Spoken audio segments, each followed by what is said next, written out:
सभी दर्शकों को जय भीम और एक बार फिर से आपका स्वागत है मूल्यांकन चैनल पे। दर्शकों, आज की जो स्ट्रीम है इसमें हम एक अर्थव्यवस्था से संबंधित विषय पर चर्चा करने वाले हैं। देश के आर्थिक हालातों पर चर्चा करने वाले हैं। और जैसा कि आप जानते होंगे, ये न्यूज़ हालांकि छुपा दी गई, फिर भी सोशल मीडिया पर इस पे काफ़ी चर्चाएं की गई कि जो भारत का रुपया है, इंडियन रुपीस, ये डॉलर के सापेक्ष 90 रुपए पार कर गया है। अब ये खबर तो बड़ी महत्वपूर्ण है, ठीक है। और हमारा जो रुपया है लगातार उसकी वैल्यू डॉलर के सापेक्ष गिरती चली जा रही है और सरकार बहुत कोशिशें कर रही है, लेकिन उसके बावजूद भी ये रुकती दिखाई नहीं दे रही है। और इसकी पूरी पूरी संभावना है कि बहुत जल्दी ये 100 के पार भी पहुंच जाएगा। मोदी जी के लिए ऐतिहासिक उपलब्धि रहने वाली है, रुपया 100 के पार पहुंचेगा, क्योंकि देश में बड़ी बड़ी ऐतिहासिक उपलब्धियां उन्होंने हासिल की हैं। तो वो एक और उपलब्धि उनके नाम शायद लिखी जाएगी। ठीक, 90 के पार तो ये पहुंच ही गया। अब रुपए के 90 के पार पहुंचना आखिर मायने क्या रखता है? बहुत सारे ऐसे दर्शक हैं हमारे जिनका अर्थशास्त्र विषय नहीं है, और हमारे देश में बड़ी तादाद में लोग हैं जो अर्थव्यवस्था से परिचित नहीं है। इसलिए जो सोशल मीडिया पे गोदी मीडिया के लोग हैं वो सही गलत किसी को भी सरकार के पक्ष में करके दिखा देते हैं। पर ये इस बार जो मामला है ये थोड़ा जटिल है, और मैं चाहता हूं कि सभी लोग इस मुद्दे की गहराई को थोड़े समझें। ठीक, तो रुपए का 90 पार कर जाना, इसका मतलब ये हुआ कि अब $1 का सामान लेने के लिए आपको 90 रुपए देने पड़ेंगे। मोटी मोटी बात ये है। इसका मतलब ये हुआ कि 2014 में जब मनमोहन सिंह की सरकार गई थी, तब $1 का सामान लेने के लिए आपको 63-64 रुपए के आसपास देने पड़ते थे, और 11 सालों के अंदर ही मात्र अब आपको $1 का सामान लेने के लिए 90 रुपए या कुछ समय के बाद 100 रुपए शायद देने पड़ेंगे। ठीक, तो मनमोहन सिंह की सरकार ने पिछले 64-70 सालों में जो तमाम सारी सरकारें थी उनके रहते हुए जो डॉलर और रुपए का जो एक्सचेंज रेट था वो 63-64 तक पहुंचा था। मोदी जी ने इसे मात्र 11 वर्षों में 90 पे पहुंचा दिया। मतलब अब आपको $1 लेने के लिए 90 रुपए खर्च करने पड़ेंगे। कुल मिलाकर वो सारा विदेशी सामान जो आप विदेशों से खरीदते हैं या विदेशों से आता है, जिनका पेमेंट डॉलर में किया जाता है, उन सबको खरीदने के लिए अब अधिक पैसे देने पड़ेंगे। तकनीकी रूप से बात यह है, चाहे वो पेट्रोल हो, चाहे वो तेल हो, चाहे वो मेडिसिन हो, चाहे वो आपके इलेक्ट्रॉनिक आइटम्स हों, तमाम सारी चीज़ें। इंडिया एक आयातित अर्थव्यवस्था है। मोटे मोटे तौर पर हम भारत में कुछ बनाते नहीं हैं, और अधिकतर सामान विदेशों से खरीद कर, स्पेशली चीन से खरीद कर कंज्यूम करते हैं, उपभोग करते हैं। ठीक, तो ऐसी स्थितियों में विदेशों पर हमारी निर्भरता बहुत अधिक है। छोटी छोटी चीज़ों के लिए जेम, ज्वेलरी, मिनरल्स और मेडिसिन और तमाम सारी चीज, छोटी बड़ी हर तरह की चीज़ों के लिए, दालें वालें और तमाम सारी चीज़ें, हर तरह की चीज़ों के लिए हमारी विदेशों पर बहुत अधिक निर्भरता है, और विदेशों से सामान मंगाना पड़ता है। और विदेशी व्यापार, दुनिया भर में अंतर्राष्ट्रीय मुद्रा डॉलर है, तो ज़्यादातर विदेशी व्यापार डॉलर में होता है। तो इस विदेशी सामान को खरीदने के लिए अब आपको 90 रुपए देने पड़ेंगे। कुछ समय पहले तक 80 रुपए देने पड़ रहे थे, उससे पहले 70 रुपए, 2014 तक 63-64 रुपए देने पड़ रहे थे। अब उसी सामान को खरीदने के लिए मात्र 11 साल के अंतर में हमें क्या करना पड़ेगा? 90 रुपए देने पड़ेंगे। और जिस तरह से रुपया गिर रहा है तो शायद कुछ समय बाद 100 रुपए भी देने पड़ेंगे। ठीक, अब ये समझने वाली बात है कि लोगों की क्रय शक्ति यानी कमाइयां इतनी बड़ी तो नहीं है। ठीक, जिस हिसाब से जो मुद्रा की क्रय शक्ति है वो गिरती चली जा रही है। ठीक, तो लगातार ये क्रय शक्ति मुद्रा की गिरती चली जा रही है, रुपया लगातार कमजोर हो रहा है। आपको डॉलर, विदेशी सामान खरीदने के लिए लगातार अधिक पैसे अब देने पड़ेंगे, और ये रुकता थमता दिखाई नहीं दे रहा। सरकार ना इतनी योग्यता क्षमताएं रखती है कि उस तरह के आर्थिक हालातों से देश को बचा पाए। और मैं आपको ये बता देता हूं कि ऐसे तमाम सारे देश, चाहे जिम्बाब्वे हो, चाहे और तमाम सारे देश हों, जहां मुद्रा का लगातार इसी तरह से अवमूल्यन होता गया, ठीक, वो देश, वो अर्थव्यवस्थाएं आखिरकार दिवालिया होने की स्थिति में आ गए। उन देशों में, विशेषकर भारत जैसे विकासशील देश जो खुद निर्माण नहीं करते हैं, विदेशी आयातित वस्तुओं पर निर्भर रहते हैं, उन देशों में अंततः क्या बोलते हैं, महंगाई इतनी अधिक बढ़ गई कि लोगों का जीवन यापन ही मुश्किल हो गया। तो इसकी विल रही बहुत सारे उदाहरण हमारे पास मौजूद हैं। तो ये कोई सामान्य आर्थिक हालात नहीं है, हमारी अर्थव्यवस्था सच में मुश्किल में, ठीक है। तो इससे थोड़ी समझना पड़ेगा कि चीज़ें आपातकाल की स्थिति में हैं, जैसे दिल्ली का प्रदूषण आपातकाल की स्थिति में है, वैसे ही भारत की अर्थव्यवस्था आपातकालीन स्थिति में है, ऑक्सीजन पर है, अगर मोटी-मोटी बात कह दें। और अगर इन चीज़ों को ध्यान नहीं दिया गया, सुधारा नहीं गया, तो देश में सामान्य चीज़ें, तेल से लेके मेडिसिन्स तक और मेडिसिन से लेके और इलेक्ट्रॉनिक चीज़ें और छोटी-मोटी चीज़ें जिन पर इस देश की तमाम सारी चीज़ें निर्भर हैं, वो इतनी अधिक महँगी हो जाएँगी कि लोगों की सामान्य आम लोगों की क्रय शक्ति से लगभग बाहर हो जाएँगी, ठीक? तो ये कंसर्न है, इन कंसर्नों के साथ में ही हम आपको इस रुपए के 90 पार पर आपको सचेत कर रहे हैं, क्योंकि 100, 120, 130 पार के बाद क्या हालात होंगे, उनकी कल्पना भी नहीं की जा सकती है, ठीक? रुपया एशिया में सबसे खराब प्रदर्शन करने वाली करेंसी भी बन गया है। मतलब अवर रुपीस ये वर्स्ट करेंसी भी है इन टर्म्स ऑफ परफॉर्मेंस, ठीक। तो ये सब मामले हैं, लेकिन जो इस समय गोदी मीडिया में और गैर गोदी मीडिया में जिस तरह के डिस्कशन चल रहे हैं, हम वैसी कोई चर्चा आपके साथ नहीं करने वाले। वो आपको ये बताने पे तुले हुए हैं कि रुपए की ये जो ऐतिहासिक गिरावट है, यानी 1 रुपया 90 के पार पहुंच गया, इसका कारण वो शेयर मार्केट में विदेशी पोर्टफोलियो निवेशक हैं जो अपना पैसा निकाल कर भाग गए। वो आपको ये बता रहे हैं कि भारत का व्यापार घटा, एक्सपोर्ट माइनस इंपोर्ट बढ़ गया है। वो आपको ये बता रहे हैं कि सोना हमने बहुत सारा खरीदा, इससे डॉलर में पेमेंट हुआ, इससे अभी ये गिरावट है। वो आपको ये बता रहे हैं कि जो भारत की इंपोर्ट बिल्स हैं, यानी विदेशों से आयात जो हम करते हैं स्पेशली चीन से, वो लगातार बढ़ते जा रहे हैं। इस वजह से रुपया कमजोर हो रहा है। वो आपको ये बता रहे हैं कि वैश्विक स्तर पर डॉलर मजबूत हो रहा है, इसलिए रुपया कमजोर दिख रहा है। वो आपको ये बता रहे हैं कि जो आरबीआई है वो क्या बोलते हैं, अपना प्रदर्शन सही से नहीं कर पा रही, इसलिए रुपया कमजोर हो रहा है। वो ये भी बता रहे हैं कि जो स्पेकुलेशंस हैं, यानी सट्टाबाजारी चल रही है, इससे रुपया कमजोर हो रहा है। ये सब हमारी चिंता का विषय नहीं। हम वो साधारण चर्चा जो इस समय यूट्यूब चैनलों पे चल रही है वो नहीं कर रहे हैं आपके साथ। ऑब्वियसली ये अम्बेडकराइट चैनल है और हम कारणों पे ज़्यादा ध्यान देते हैं, ठीक। ठीक है, आयात बढ़ रहे हैं, इंपोर्ट्स बिल बढ़ गए, हमारे डॉलर निकाल कर भी विदेशी लोग भाग रहे हैं, पोर्टफोलियो निवेशक भाग रहे हैं और हमारा चीन से आयात भी बढ़ता चला जा रहा है। वो सारी चीज़ें हैं, पर कारण क्या है? What is the reason? हमारी मूल कंसर्न तो उन कारणों पे हैं कि 2014 के पहले एक सरकार अलग थी, 2014 के बाद ये हिंदूवादी, फासिस्टवादी, धर्म पर आधारित ये जो सरकार है, आखिर इसने ऐसा क्या किया कि रुपया इतनी तेजी से कमजोर हो रहा है कि ये थामे ही नहीं थम रहा, ठीक। तो दो चीजें हैं, सरकार के दो प्रमुख चरित्र हैं जिनको लेकर हम रुपए की इस गिरावट का मूल्यांकन आपके सामने रखेंगे।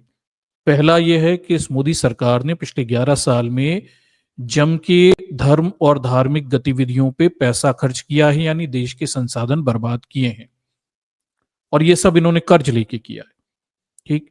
विदेशों से कर्ज उठाकर किया है। तमाम सारे संसाधन जो देश के थे, आर्थिक संसाधन थे, जनता टैक्स देती है, वो संसाधन और तमाम सारी सरकारी क्या बोलते हैं एसेट्स थे और ऊपर से कर्ज, इन सब का जम के पूरे आर्थिक संसाधनों का, अर्थव्यवस्था का, धन का जो प्रवाह था वो धर्म की ओर कर दिया गया, मंदिरों के निर्माण पे खर्च किया गया, धार्मिक आयोजनों पे खर्च किया गया, धर्म अनुसंधान पे खर्च किया गया, पूरे देश को धर्म में कर दिया गया और लोग लगातार धर्म अनुसंधान, धर्म यात्राएं कर रहे हैं, धर्म में पगला चुके हैं।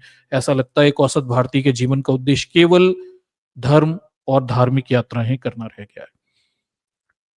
तो ये एक चरित्र है। क्या ये कारण है इस ऐतिहासिक गिरावट का? तो हम इसका अनुसंधान करेंगे। दूसरा अनुसंधान आपके सामने रखेंगे वो ये कि 2014 के बाद वो बीजेपी की सरकार आई है, उसने बड़े पैमाने पे क्या बोलते हैं, तमाम सारी कल्याणकारी योजनाओं के नाम पे लोगों पर पैसे खर्च किए हैं, धन का व्यय किया है। ये धन का व्यय 80-85 करोड़ लोगों को 5 किलो राशन पे रखने का एक एक्सपेरिमेंट किया गया है और छोटी मोटी योजनाओं में तमाम सारे लाभ दिए गए हैं। कहीं क्या बोलते हैं, कन्यादान विवाह करवाया गया है, तो कहीं पे क्या बोलते हैं आपकी लाडली लक्ष्मी योजना और तमाम सारी योजनाएं, और इसके अलावा 1500 रुपए महिलाओं को देने वाली योजनाएं, बिहार के चुनाव में योजनाएं, जम के कर्ज लेकर इन्होंने चुनाव जीतने के लिए कल्याणकारी योजनाओं के नाम पर पैसे खर्च किए। पैसे खर्च करना बुरी बात नहीं है, गरीबों की मदद करना भी बुरी बात नहीं है, लेकिन आप इस बात को समझिए कि अर्थव्यवस्था, आर्थिक क्रियाकलापों का अध्ययन, ठीक, ये एक क्रूर विषय है। इसे इससे मतलब नहीं है कि आप मानवीय कल्याण के लिए पैसा खर्च कर रहे हैं, क्या कर रहे हैं। अर्थव्यवस्था शुद्ध लाभ हानि के मुद्दे पर चलती है। कोई भी आर्थिक लेन देन किया गया तो उसके बदले में लाभ होना जरूरी है, नहीं तो वो हानि में परिवर्तित हो जाता है। तो मोदी सरकार ने जो तमाम सारी कल्याणकारी योजनाओं के नाम पर पैसे खर्च किए, इनका उद्देश्य गरीबों को गरीब बनाए रखना था, उन्हें सरकारी योजनाओं पे पालतू पशु बनाए रखना था। उनका उद्देश्य ये कभी नहीं था कि इन कल्याणकारी योजनाओं के बदले में हम समाज के कमजोर और गरीब वर्गों को सशक्त करेंगे, मजबूत करेंगे, शिक्षित करेंगे और उन्हें राष्ट्र निर्माण में योगदान देने लायक बनाएंगे। और आज उन्होंने इसी तरह का देश भी बना लिया। लोग सरकारी कल्याणकारी योजनाओं पे पल रहे हैं और उसके बदले में ये सुनिश्चित नहीं किया जा रहा कि ये राष्ट्र निर्माण में कोई योगदान दे। तो एक बड़ा वर्ग इन्होंने तैयार कर लिया है देश में, जो केवल सरकार के 5 किलो राशन पे, सरकारी योजनाओं पे और छोटे मोटे 1500 रुपए की स्कीम के और बाकी योजनाओं के लाभों पे पल रहा है। लेकिन ये पैसा कहां से आया? ये तो उधार लिया गया, जनता के टैक्स का पैसा था या उधार का पैसा था। तमाम सारे कीमती संसाधन थे, वो व्यय कर दिया आपने। इससे चुनाव तो जीत रहे हैं, गरीबों को गरीब बनाए रखा जा सकता है, लेकिन इस पैसे के बदले में ये सुनिश्चित नहीं हुआ कि इन लोगों से कुछ आउटपुट निकलवाएं। और अर्थव्यवस्था तो ऐसे ही चलती है कि आप अगर कहीं ट्रांजैक्शन कर रहे हैं, निवेश कर रहे हैं, कुछ खर्चा कर रहे हैं, तो उसके बदले में कुछ मिलना चाहिए, नहीं तो वो तो नष्ट हो जाएगा। व्यवस्था, आर्थिक क्रियाकलाप खराब हो जाएंगे। इस बात को समझिए कि आप 10 गाय पाल लें, उन्हें रोज खाना खिलाएं, ठीक, और ये काम आप लंबे समय तक शायद कर भी सकते हैं। लेकिन इस चीज को समझिए कि वो 10 गाय जिन्हें आप खाना खिला रहे हैं, पानी पिला रहे हैं, जिन्हें आप तमाम सुविधा दे रहे हैं, अगर उनसे कुछ काम करवा कर पैसे वापस नहीं निकलेंगे जितना उन पे खर्चा किया जा रहा है, तो एक समय के बाद आप उन्हें लगातार खाना नहीं खिला सकते। एक सीमा होगी आपके पास जुड़े हुए पैसे की, वो खत्म हो जाएंगे, ठीक। तो आर्थिक गतिविधियां जो होती हैं वो इसी तरह से चलती हैं कि आप कहीं निवेश कर रहे हैं तो उसके बदले में आउटपुट मिलना चाहिए, ठीक। पर मोदी सरकार कर क्या रही है कि कल्याणकारी योजनाओं के नाम पर, वेलफेयर स्कीम के नाम पर गरीबों को गरीब बनाए रखने का एक षड्यंत्र चल रही है। बजाय उन योजनाओं को शिक्षा से जोड़ना, कौशल से जोड़ना और लाभार्थियों से किसी किस्म के लाभार्थियों को इस तरह से परिवर्तित कर देना कि वो राष्ट्र निर्माण में योगदान दें, ये उनकी उद्देश्य नहीं है। गरीबों को गरीब बनाए रख के वोट लेने का उद्देश्य है। बिहार चुनाव इसका उदाहरण, ठीक। पर ये सब पैसा जो व्यय किया जा रहा है, ये उधार लेके किया जा रहा है। ये जनता के टैक्स का पैसा है, देश के कीमती संसाधन, ठीक। तो इन दो मुद्दों पे हम आपके सामने विश्लेषण रखेंगे। हमारा उद्देश्य मोदी सरकार के इन दो चरित्रों के आधार पे देश की अर्थव्यवस्था के इस खस्ता हालत को विश्लेषण पे रखने का है। पहला, धर्म पे किया गया पैसा, और दूसरा, कल्याणकारी योजनाओं के नाम पर गरीबों को गरीब बनाए रखने की ये रणनीति, जिससे ये वोट चुनाव जीतते चले आ रहे हैं, क्या इसके परिणाम स्वरूप अब देश की अर्थव्यवस्था दिवालिया होने के हालातों की तरफ आगे बढ़ रही है? शायद मेरा शब्द बड़ा हो सकता है, लेकिन अर्थव्यवस्थाएं कब दिवालिया हो जाती हैं पता भी नहीं चलता। ऐसे ही इतिहास गवाह है, रूस साम्यवादी देश था जिसमें सभी लोगों को सरकार खाना पीना रहना देती थी, चाहे वो काम करें या ना करें, ठीक है। एक समय आया जब सरकार की ये क्षमताएं जाती रही, सभी को लगातार खिलाने पिलाने की, और एक समय आया जब सरकार टूट गई। 1991 का दौर है। रूस के विघटन का एक बड़ा कारण कि सरकार की उन क्षमताओं का खत्म हो जाना कि सबको अनंत काल तक फ्री में वो नहीं खिलाई सकती। चीन एक उदाहरण है जहां सरकार लोगों को तमाम सुविधाएं देती है पर बदले में उनसे कौशल और काम सुनिश्चित करवाती है, और तब उनका वो साम्यवादी मॉडल अर्थव्यवस्था के मॉडल के साथ जुड़कर चीन को एक महान देश बनाता है, ठीक। तो भाई देखिए, ये इसी तरह से चीजें चलती हैं, ठीक। तो ये समझने वाली बात है। तो हम इन दो मुद्दों पर जो बीजेपी की रणनीति है, जिसके परिणाम स्वरूप आज हम इतने बुरे हालात में हैं कि मनमोहन सिंह की सरकार 2014 तक थी, तमाम सारी सरकारें आई गई, रुपया 64 तक ही पहुंचा था, और तब रुपया 64 पे था जब कच्चे तेल की कीमतें $120 पर बैरल तक होती थी और मोदी जी के दौर में 60-70 बैरल का कच्चा तेल मिल रहा है तो भी रुपया 90 पार कर रहा है। बैरल की बात, तेल की बात इसलिए कह रहा हूं कि भारत की जो मर्चेंटाइज एक्सपोर्ट इंपोर्ट होते हैं उनमें हमारा सबसे बड़ा खर्चा तेल पर ही होता है, ठीक है, ऑयल पर ही होता है, ठीक। इसलिए इन दो मुद्दों पर हम ध्यान देकर इस पूरे मामले को आपके सामने रखेंगे, एक धर्म और दूसरा गरीबों को गरीब बनाए रखने की कल्याणकारी योजनाएं। क्या इनकी वजह से देश की अर्थव्यवस्था नुकसान की तरफ आगे बढ़ रही है, विघटन की तरफ आगे बढ़ रही है, या हम बुरे आर्थिक हालातों की तरफ आगे बढ़ रहे हैं? ये विश्लेषण बाकी के सोशल मीडिया के विश्लेषण से थोड़ा आपको अलग लगेगा, क्योंकि हम उनकी तरह सतही बात नहीं कर रहे। हम उन गंभीर मुद्दों को यहाँ टटोलने की कोशिश करेंगे जो कारण है देश के आर्थिक हालातों के पतन की तरफ जाने का, ठीक। और हमने थोड़े पहले ही इस चीज को अलार्म के रूप में लिया, 90 पे लिया, कि भाई हम आपको सचेत कर दें कि ये सब चीजें सही दिशा में नहीं जा रही हैं। डॉलर रुपए का मैकेनिज्म 90 पे पहुंच गया है और ये 100 के पार करेगा तो आपको बहुत तकलीफें होंगी। इस देश के हर व्यक्ति को बहुत तकलीफ और कष्ट होने वाली है, क्योंकि सरकार की तब सीमाएं खत्म हो जाएंगी विदेशी मुद्रा भंडार से डॉलर को बेच के डॉलर को नियंत्रित करने का, अभी ही खत्म हो चुकी। 100 के बाद तो और बुरे हाल होने वाले, ठीक। और हमारा विदेशी मुद्रा भंडार भी लगातार कम होता जाएगा, तो हम मुश्किल में हैं, वी आर इन ट्रबल। और ये और बात है कि हमारे देश का मीडिया जनता को ये एहसास ही नहीं होने दे रहा कि परेशानी कितनी बड़ी है और आने वाले समय में चीजें नहीं सुधरी तो हम कितनी बड़ी मुश्किलों में आगे बढ़ सकते हैं। We are already in big trouble, ठीक। और ये और भी खराब हालात हो सकते हैं। 100 के बाद फिर संभलेगा नहीं, ये सरकार के हाथ पैर खड़े हो फूल जाएंगे, ठीक। और इनके पास ऐसे लोग भी नहीं है कि चीजों को सुधार सकें। तो इन क्या बोलते हैं, इस इंट्रोडक्शन के साथ हम अपना विश्लेषण आरंभ करते हैं। उम्मीद करते हैं कि आप समझेंगे कि हम ये पूरा मामला किन संदर्भ में आपके सामने रख रहे हैं। चलिए तो अपने प्रेजेंटेशन की तरफ आगे बढ़ते हैं और इस पूरे घटनाक्रम को अब इस प्रेजेंटेशन के माध्यम से समझने की कोशिश करते हैं। और उम्मीद करते हैं, विषय आर्थिक है लेकिन मैं फिर भी उम्मीद करता हूं कि मैं कोशिश करूंगा सरल साधारण तरीके से इसे समझाने की, और ताकि हमारे ज़्यादा से ज़्यादा दर्शकों को ये बात बेहतर तरीके से समझ में आए। चलिए प्रेजेंटेशन मैं अभी लोड करता हूं और कुछ नेटवर्क इशू के कारण देखिए जल्दी लोड हो जाएगा।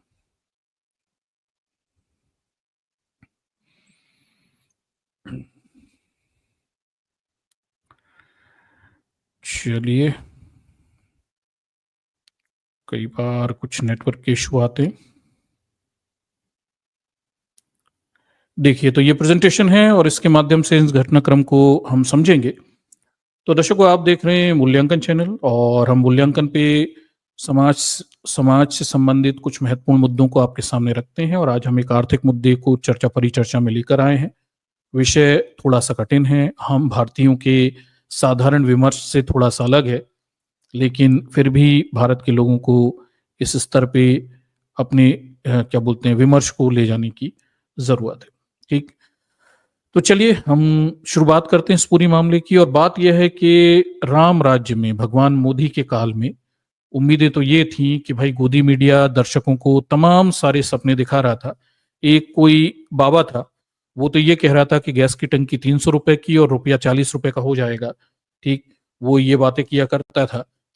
और गोदी मीडिया जो था वो लंबे समय से दर्शकों को उल्लू बना रहा था। देखिए, तमाम सारे उनके कुछ कटआउट्स हैं।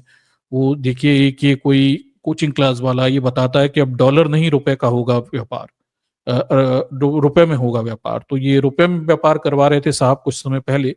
जी न्यूज वाले हैं, ये लिख रहे थे कि भाई डॉलर को भारत का बड़ा झटका, मोदी के धमाके से घबराएंगे ट्रंप। तो मोदी साहब डॉलर को झटका देने वाले थे कुछ समय पहले तक, ऐसा जी न्यूज बता रहा है। द न्यूज नेशन वाले लिख रहे हैं कि रुपए के सामने कांपेगा डॉलर। तो डॉलर कुछ समय पहले रुपए के सामने कांप रहा था, दुनिया मोदी की ताकत देख रही थी, इनका ये दावा था। और ये भारत समाचार है, ये लिख रहा था कि भाई देखिए, Bharat art for PM Modi के विजन, दुनिया भर में रुपए की धाक। तो दुनिया भर में रुपए की ऐसी धाक हो रही है कि एशिया की वर्स्ट परफॉर्मिंग करेंसी बन गया, ठीक है। और ये एक और चैनल है, ये तो रुपए से डॉलर को पंचर ही करने वाला था, ठीक। तो ये पंचर से आगे ये सोच नहीं पाते हैं। तो रुपए से डॉलर पंचर होने वाला था। ये सारी खबरें कुछ समय पहले तक चल रही थी और हम इसी मुगालते में थे कि भाई सब कुछ बहुत बढ़िया है, राजा बाबू भगवान मोदी की जो दिव्य काल है, ठीक, इसमें रुपया जो है वो डॉलर को धराशायी कर देगा। और मतलब आम भारतीय तो यही मानता है कि अरे मोदी ने विदेशों में डंका बजवा दिया और भारत का रुपया तो घनघना रहा है, पूरी दुनिया में बज रहा है। लोगों के इसी तरह की मीडिया ने क्या बोलते हैं भ्रम में रखा। और ऑल ऑफ ए सडन अब हमें पता चलता है कि यार ये सब गफलती बातें बातें ये करते रहे। ये तब भी करते रहे जब रुपया 80 के पार था, अभी कुछ समय पहले कर रहे थे। और एकदम से होश आए तो हमें पता चला कि यार ये डॉलर तो धीरे धीरे मजबूत हो गया और रुपए 90 के पार हो गया। अब आपको $1 खरीदने के लिए 90 रुपए खर्च करने पड़ेंगे और $1 का सामान खरीदने के लिए हमें 90 रुपए खर्च करने पड़ेंगे। अभी 11 साल पहले तक मनमोहन सिंह के समय हम $1 का सामान खरीदने के लिए 63-64 रुपए करीब खर्च कर रहे थे। ऑल ऑफ ए सडन इतना बड़ा 11 साल में इतना बड़ा परिवर्तन आ गया। 70-75 सालों में जो नहीं आया था वो 11 सालों में इन्होंने परिवर्तन कर दिया। इतना अधिक रुपए का अवमूल्यन हो गया और लोगों को ये जो एक साइकोलॉजिकल बैरियर था 90 पार का, ये साइकोलॉजिकल बैरियर भी था। इसके टूटते ही क्या बोलते हैं एकदम से भगदड़ जैसी मरने मचने वाली स्थिति अब बनती हुई दिखाई दे रही है। भले ही आपको मीडिया इन चीजों के बारे में जानकारी ना दे, but there is a sense of urgency. सरकार को भी पता है इसके बाद का रास्ता बहुत तकलीफदायक है और ये 90 से 100 कब पार कर जाएगा पता भी नहीं चलेगा। और 100 के बाद सरकारों के हाथ पैर फूल जाएंगे। मतलब हाथ पैर तो इनके अभी भी फूले हुए हैं और ये दिखा नहीं रहे। सरकार में सरगर्मी है, कुछ लोगों को हटाया जा रहा है, कुछ लोगों को रखा जा रहा है, कुछ हो रहा है सरकार में, ठीक। लेकिन ये घटनाक्रम घट गया और रुपया हमें पता भी नहीं चला इन गफलतों की बातों में कब ये 90 रुपए के पार पहुंच गया। और क्या बोलते हैं डॉलर 90 रुपए के पार पहुंच गया। और जब ये पहुंचा तो कुछ मीडिया चैनलों में इसका विश्लेषण होना शुरू हुआ। उन्होंने ये बताना शुरू किया कि भाई देखिए रुपए 90 के पार है, सरकार तो अभी भी चुप है। लोग मोदी जी के पुराने भाषण बताने लगे कि भाई ये रुपया ऐसे नहीं गिरता है, पाकिस्तान की, बांग्लादेश की, नेपाल की करेंसी नहीं गिर रही है, केवल भारत की करेंसी गिर रही है। इनके पुराने बयान हैं वो बताने लगी। लोग सुषमा स्वराज के बयान भी बताने लगे कि सरकार की साख गिरती है, रुपया नहीं गिरता है। ये सब बातें बताई जाने लगी। लोगों ने ये भी कहा कि भाई रुपया और सरकार के नीचे गिरने में होड़ लगी हुई है। ये सारे शब्द पुरानी सरकार के लिए बोले गए थे, पर जब चरितार्थ ये मोदी जी की सरकार पर हो रहे हैं, हमें यह भी पता चला कि एशिया की सबसे कमजोर करेंसी भी रुपया अब बन गया है। ठीक है, वीकेस्ट करेंसी लेकर हम एशिया की बैठे हुए हैं और एशिया की वीकेस्ट करेंसी होने का मतलब हमारे अड़ोसी पड़ोसी देशों से भी ज्यादा बुरे हाल हमारे होते हुए दिखाई दे रहे हैं in terms of comparing two dollars. ठीक, ये स्थिति है। लोग पुराने आंकड़े भी दिखाने शुरू कर देते हैं कि कैसे नेहरू के समय $1 3.30 मतलब रुपए में आ जाया करता था और फिर पता चला इंदिरा के समय 6.61 रुपए में $1 आ जाता था और 1991 में भी 42 रुपए के करीब $1 था। अटल बिहारी के समय 43 था, मनमोहन सिंह के समय 63-33 था और मात्र 2014 से अब तक 11 साल में $90 ये 90 रुपए के पार पहुंच गया। और ये बहुत बड़ा क्या बोलते हैं डिफ्लेशन है, रुपए की स्थिति का बहुत बड़ा अवमूल्यन है। इतनी गिरावट पहले कभी मात्र 11 सालों में कभी होती हुई हमें दिखाई नहीं दी। इतने बुरे हाल कभी नहीं हुए जो अब होते हुए दिखाई दे रहे हैं। और इन सब मुद्दों के पीछे कि भाई ये सब चीजें चल रही हैं, दूसरी तरफ हम देखते हैं कि हमारी सरकार एकदम अनिभिज्ञ है। ऐसा लगता है नाड़ियों की सरकार है, उन्हें कुछ लेना देना नहीं है। वो ये समझ भी नहीं रहे कि इतनी खराब आर्थिक हालात हैं और इसके बाद बहुत बुरी स्थिति में हम जाने वाले हैं। हमारी अर्थव्यवस्था सरकार की बेवकूफियों के परिणाम स्वरूप बड़े गंभीर समस्याओं में पड़ने वाली है। ठीक, तो ये अपनी day to day regular politics में लगे हुए हैं और ये अभी विपक्ष को धमका रहे थे, क्या बोलते हैं, संसद में उन्हें चुनाव जीतने के टिप्स भी दे रहे थे, उन्हें बेइज्जत भी कर रहे थे, कह रहे थे कि ड्रामा नहीं डिलीवरी चाहिए, इस तरह की बातें कर रहे थे। मौसम का मजा लेने की बात हमारे देश के प्रधानमंत्री अभी कुछ समय पहले कर रहे थे। अरे मजा तो इस देश की अर्थव्यवस्था का दुनिया ले रही है। ठीक, हमारे देश के आर्थिक हालात लगातार बद से बदतर होते हुए जा रहे हैं, पर चूंकि अर्थव्यवस्था का और बीजेपी का आपस में कुछ लेना देना है नहीं, इनके पास ऐसे जानकार लोग भी नहीं हैं कि वो ऐसी आपातकालीन स्थिति में कुछ प्रतिक्रियाएं दें। ये अभी भी राम भरोसे ही इस उम्मीद में है कि जो जैसा चल रहा है वैसे चलता रहेगा और कहीं से कुछ ठीक हो जाएगा। पर आप समझिए कि अर्थव्यवस्थाएं ना तो ऐसे चलती हैं और ना अपने आप ठीक होती हैं, उन्हें सुधारा जाता है। ठीक, और उन पे काम किया जाता है, और ये सरकार नितांत अक्षम है इस तरह के किसी काम को करने के लिए। अब जो रुपया 90 के पार है, तो हमें ये बताया जा रहा है गोदी मीडिया के द्वारा कि भाई इसके कई कारण हैं। पहला कारण है विदेशी पूंजी का प्रभाव, यानी शेयर मार्केट से जो फॉरेन पोर्टफोलियो इन्वेस्टर्स होते हैं, ठीक है, और कई प्रकार के इन्वेस्टर्स होते हैं, एफडीआई होते हैं, एफपीआई होते हैं, एफआईआई होते हैं, उसमें से जो शेयर बाजार में पैसा लगाते हैं फॉरेन पोर्टफोलियो इन्वेस्टर कहलाते हैं। ये सबसे खतरनाक होते हैं, और जब किसी देश में समस्या होती है तो तुरंत अपना पैसा लेके भागने वाले लोगों में से एक होते हैं। तो अगर भारत से एफपीआई भाग रहे हैं, तो ये कह रहे हैं कि भारत से शेयर मार्केट से ये अपना पैसा निकालकर निवेशक भाग रहे हैं। ठीक, एक कारण इन्होंने ये बताया। इन्होंने ये नहीं बताया कि क्यों भाग रहे हैं, लेकिन ये कारण बता रहे हैं। ठीक, फिर दूसरा कारण ये बता रहे हैं कि भाई देखिए, भारत के जो इंपोर्ट हैं वो बढ़ते चले जा रहे हैं, उससे डॉलर की डिमांड बढ़ रही है। ये एक कारण है, और इसमें कच्चा तेल, धातु, इलेक्ट्रॉनिक आइटम, ये सब चीजों की डिमांड बढ़ रही है भारत में, और इस वजह से डॉलर में पेमेंट करना पड़ रहा है, यानी हमारे इंपोर्ट्स बढ़ रहे हैं, हमारे आयात बढ़ रहे हैं। इस वजह से डॉलर मजबूत हो रहा है, रुपया कमजोर हो रहा है। पर ये बढ़ क्यों रहे हैं, इसका कारण ये नहीं बता रहे हैं कि भाई ऐसा क्या हो गया कि भाई ये बढ़ रहे हैं। उसके बाद अमेरिकन डॉलर मजबूत हो रहा है, ये एक कारण बताया जा रहा है। उसके बाद ये मीडिया वाले ये भी कह रहे हैं कि अमेरिका के साथ जो हमारी व्यापार समझौता है जो होना चाहिए था वो नहीं हुआ, इस वजह से डॉलर बढ़ रहा है, एक कारण ये भी बता रहे हैं। उसके बाद रिजर्व बैंक को लेकर जो संशय की स्थिति बनी हुई है, उस वजह से भी डॉलर बढ़ता दिखाई दे रहा है, रुपया कमजोर होता दिखाई दे रहा है। सट्टेबाजी जो करेंसी में होती है, उसे एक कारण बताते हुए दिखाई दे रहे हैं। और व्यापार घाटा, ट्रेड डेफिसिट, यानी हम इंपोर्ट ज्यादा करते हैं, आयात ज्यादा करते हैं, एक्सपोर्ट कम करते हैं, यानी सामान खरीदते ज्यादा है, बेचते ज्यादा है। इस वजह से भी रुपया कमजोर होता हुआ दिखाई दे रहा है। और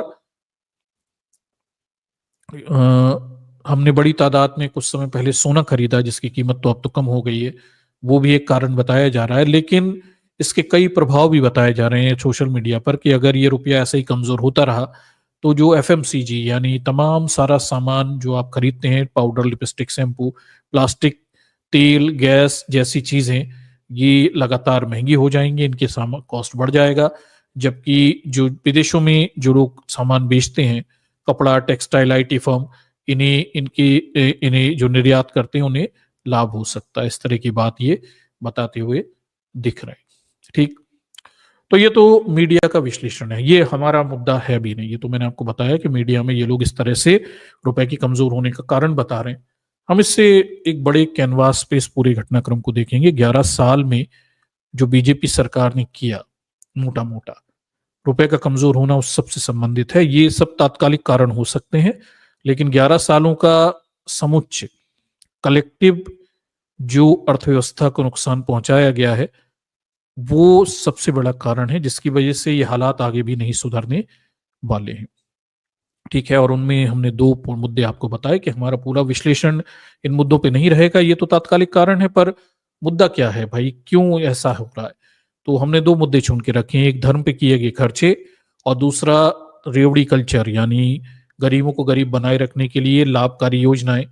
क्या इन दो की वजह से आज हम इतनी बड़ी आर्थिक समस्या में पड़ रहे हैं जो आगे और बढ़ती हुई चली जाएगी। तो इस तरह के मुद्दों पे हम थोड़ा विश्लेषण करेंगे, और ये चीजें कैसे जुड़ जाती हैं तात्कालिक कारणों से, ये भी आपके सामने थोड़ा रखने की हम कोशिश करते हैं।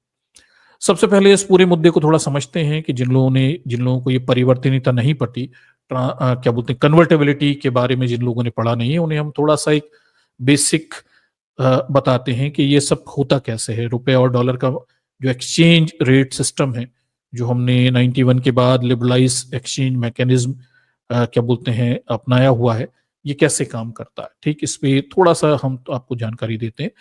तो देखिए, ये जो पूरा मामला है, मामला ये है कि शुरुआती दौर में हम देखिए, एक जमाना था जब भारत के रुपए की कीमत पाउंड स्टर्लिंग से कंपेयर करके बताई जाती थी।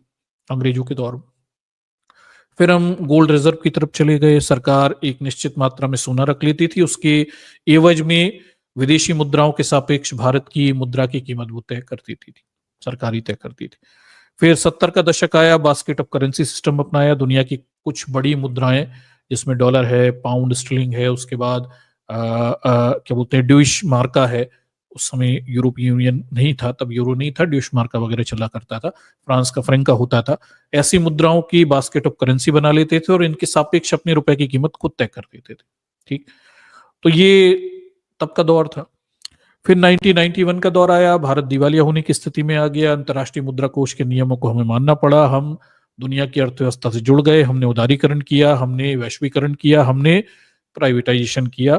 और जो वैश्वीकरण किया गया, ग्लोबलाइजेशन किया गया, उसके तहत विश्व के नियम कायदे कानूनों को अपनाया हमने, वर्ल्ड बैंक की उन सारी शर्तों को अपनाया और इसके तहत हमने लिबरलाइज एक्सचेंज रेट मैकेनिज्म अर्थात उदारीकृत मुद्रा की विनिमय व्यवस्था, इसे अपना लिया। ठीक, थोड़े से शब्द जो हैं ये औपचारिक हैं, अर्थव्यवस्था में कुछ औपचारिक शब्दों को बोलना मेरी मजबूरी है, लेकिन मैं कोशिश करूंगा कि इन चीजों को सरलता से आपके सामने रख सकूं।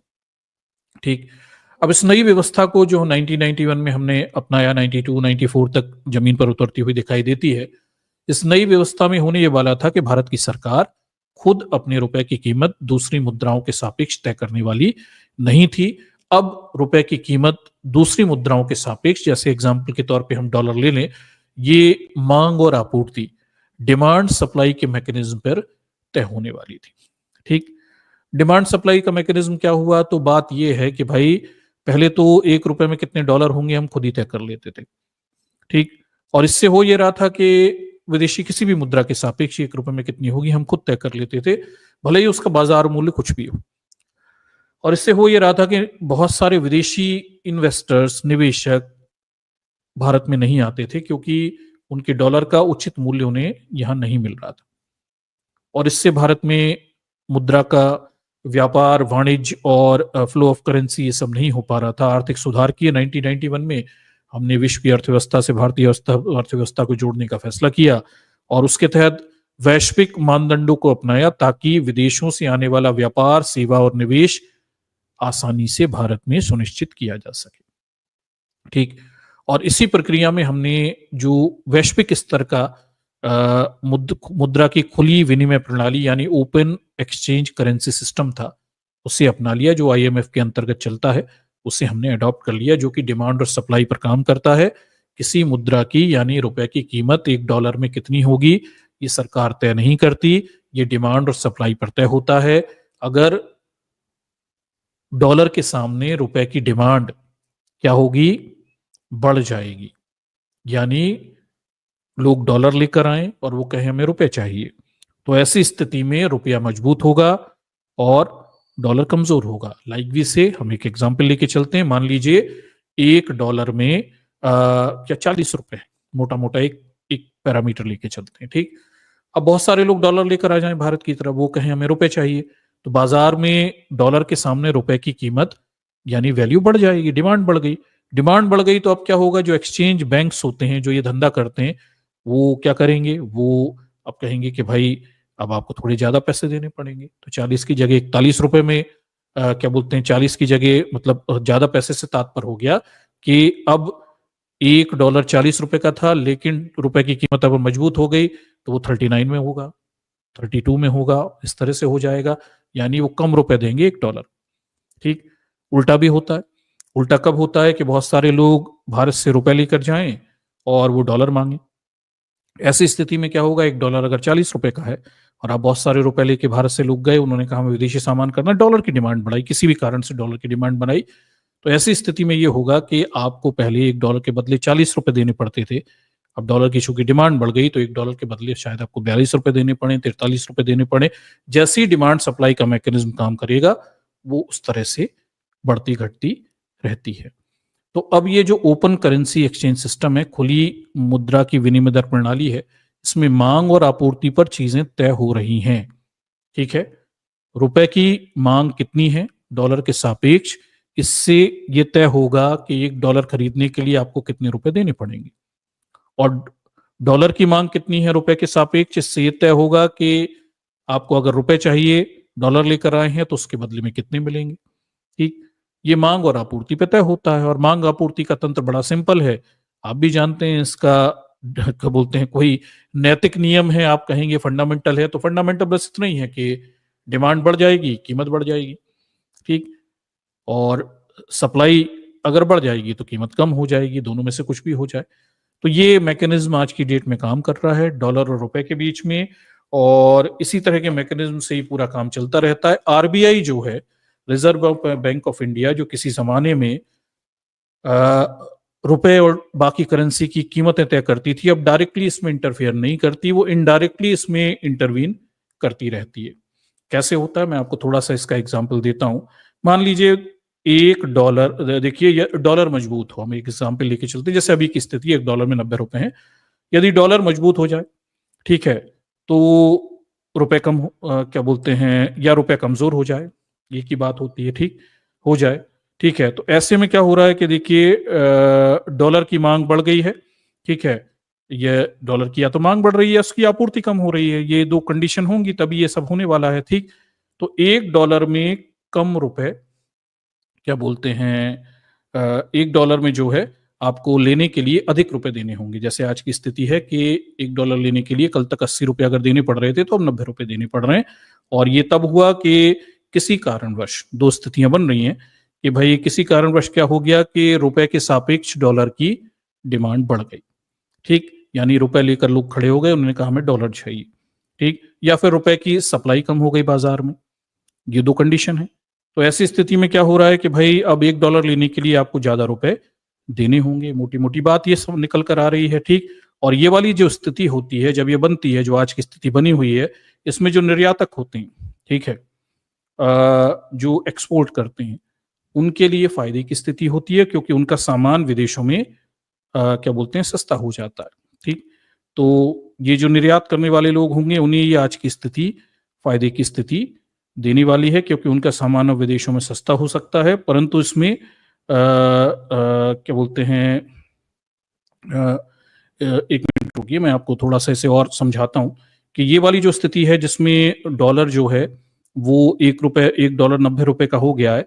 ठीक है, ये निर्यातकों के लिए अच्छा हो जाएगा, क्योंकि इससे उनका सामान विदेशों में सस्ता हो जाएगा। इसे थोड़ा सा समझिए बात को, कि $1 में क्या बोलते हैं, $1 90 रुपए का हो गया। इससे पहले $1 का सामान विदेशों में वो बेचते थे, उसके बदले में भारत में उन्हें 80 रुपए ही मिलते थे। अब वो $1 का सामान विदेशों में बेचेंगे, इसके बदले में उन्हें भारत में अब 90 रुपए प्राप्त होंगे। तो इस तरह से इस चीजों को क्या बोलते हैं, एक्सप्लेन किया जाता है। ठीक है, लेकिन जो आयातक होते हैं, जो इंपोर्ट होते हैं, मतलब हम तेल खरीदते हैं, डॉलर में खरीदते हैं, अब ये महंगा हो जाएगा। अब आप पहले $1 का तेल खरीदते थे, 80 रुपए देने पड़ते थे। मैं एक एग्जाम्पल दे रहा हूं, अब $1 का तेल खरीदेंगे तो आपको क्या होगा, 90 रुपए देने पड़ेंगे। तो ये फर्क पड़ता है डॉलर और रुपए के मैकेनिज्म के कमजोर या रुपए के कमजोर होने से, या डॉलर के मजबूत होने से इस तरह की स्थितियां बनती हैं। अब इसमें आरबीआई क्या कर रहा है, आरबीआई इसे कंट्रोल करता है। आरबीआई के पास विदेशी मुद्रा भंडार है, वो विदेशी मुद्रा भंडार के से कुछ डॉलर क्या बोलते हैं मार्केट में फेंक देता है, और या अपने पास से एक्सचेंज कर देता है। इससे जो डॉलर के सापेक्ष रुपए की कीमत है, वो जितना आरबीआई चाहता है उतनी बनी रहती है। जैसे आरबीआई के पास जितनी दम थी, उतनी दिनों तक उसने रुपए की कीमत को 90 तक नहीं पहुंचने दिया, मतलब वो डॉलर की सप्लाई करता रहा, ठीक, और एक्सचेंज करके देता रहा। और ये खुद नहीं करता, कुछ बैंकों के माध्यम से आरबीआई ये करवाता हुआ रहता है। लेकिन आरबीआई की भी एक सीमा है, वो सारा विदेशी मुद्रा भंडार जो डॉलर है वो खर्च तो नहीं कर सकता। उससे जितनी दम थी उसने खर्च किया, और वो डॉलर अपने पास से देता रहा, और वो इसे कंट्रोल करने की कोशिश करता रहा। पर अब ये हालात आ गए कि आरबीआई की सीमा से बाहर चला गया, वो उससे ज्यादा अपने पास के डॉलर खर्च नहीं कर सकता, और डिमांड बढ़ती चली जा रही है। ठीक है, डिमांड क्यों बढ़ रही है अभी बताता हूं मैं आपको। तो रुपए लेकर लोग आ रहे हैं, उन्हें डॉलर चाहिए, और ऐसी स्थिति में क्या हो रहा है कि डॉलर मजबूत होता चला जा रहा है, वो 90 पे पहुंच गया, और आगे चल के 90 के भी पार ये हो सकता है। ये रोल है आरबीआई का। ठीक, एक कंडीशन ये है। दूसरी कंडीशन वाइस वर्सा बनेगी, इसके विपरीत कंडीशन बढ़ जाएगी, और विपरीत कंडीशन बढ़ जाएगी उसमें क्या होगा कि इसके बाद जो विपरीत कंडीशन बनने वाली है उसमें देखिए, रुपया मजबूत हो जाए। मान लीजिए रुपया मजबूत हो जाए, मतलब $1 में कल $1 के बदले में रुपया मजबूत हो जाए, तब आपको केवल 80 ही रुपए मिलेंगे। ठीक, और क्या बोलते हैं, ऐसी स्थिति में डॉलर कमज़ोर हो जाएगा, ठीक? और अगर ऐसी स्थिति बनती है तब उल्टी स्थितियाँ बनती हैं, और ये कब होगा पता है आपको, ये चीज़ मैंने आपको थोड़ी देर पहले समझाई कि ये तभी हो सकता है जब क्या बोलते हैं, डॉलर की क्या बोलते हैं, आप देखिए कि सप्लाई बढ़ जाए, एक कंडीशन है, ठीक? या क्या बोलते हैं, डॉलर के सामने डॉलर लेकर आएँ और रुपए की डिमांड करने लग जाएँ लोग, तब भी ये हो सकता है। लेकिन इसमें फिर उल्टी कंडीशन भी बन जाएगी, इसमें क्या होगा कि जो विदेशों में सामान बेचते हैं, जो हमारे निर्यातक हैं, वो नुकसान में चले जाएँगे, और जो आयातक हैं, यानी जो इम्पोर्ट्स होते हैं हमारे, जो विदेशों से सामान खरीद के हम भारत में बेचते हैं, वो सस्ते हो जाएँगे, यानी उन्हें $1 का सामान लेने के लिए कल ₹80 ही देने पड़ेंगे विदेशी सामान को, और तब आयात हमारे सस्ते हो जाएँगे। और अगर हमारे इम्पोर्ट ज़्यादा सस्ते होते हैं, तो उससे हमारा लोकल बाज़ार मिट जाता है, यानी विदेशी सामान भारत में सस्ता हो जाता है। तो थोड़ा आप इसे समझिए कि डॉलर और रुपए के मैकेनिज़्म को आरबीआई बीच में इंटरवीन करती रहती है, यानी वो रुपए तब सप्लाई कर देगी और उसे उस कीमत पे बना के रखेगी जिस पे उसे वो चाहती है। तो दोनों स्थिति आप समझिए कि भारत जिस स्थिति में है, हम एक इम्पोर्टर इकोनॉमी है, इम्पोर्ट ज़्यादा करते हैं, एक्सपोर्ट कम करते हैं। इसलिए हमारा व्यापार में हमेशा घाटा बना रहता है। डॉलर का रुपए के सामने बहुत मजबूत होना या डॉलर का रुपए के सामने बहुत कमज़ोर होना, दोनों ही हमारे लिए परेशानी के कारक होते हैं, ठीक है? इसे थोड़ा समझिए। अगर रुपया बहुत मजबूत हो जाएगा तो हमारे निर्यातक यानी एक्सपोर्टर जो हैं विदेशों में सामान बेचते हैं वो नुकसान में चले जाएँगे, और रुपया बहुत कमज़ोर हो जाएगा, ठीक है? क्या बोलते हैं, रुपया बहुत कमज़ोर की स्थिति में चला जाएगा, यानी डॉलर मजबूत होता चला जाएगा, ठीक? ऐसी स्थिति में भी हमें हमारे आयातकों की क्या बोलते हैं जो हैं, डॉलर अगर अभी मजबूत होता चला जा रहा है, जैसे आज की स्थिति बन रही है, तो ऐसे में क्या बोलते हैं जो हमारे आयातक हैं, ठीक? वो फ़ायदे की स्थिति में हैं, लेकिन रुपया अगर मजबूत होगा तो क्या बोलते हैं, उल्टी स्थिति भी बन सकती है, निर्यातक जो हैं वो फ़ायदे की स्थिति में आ सकते हैं।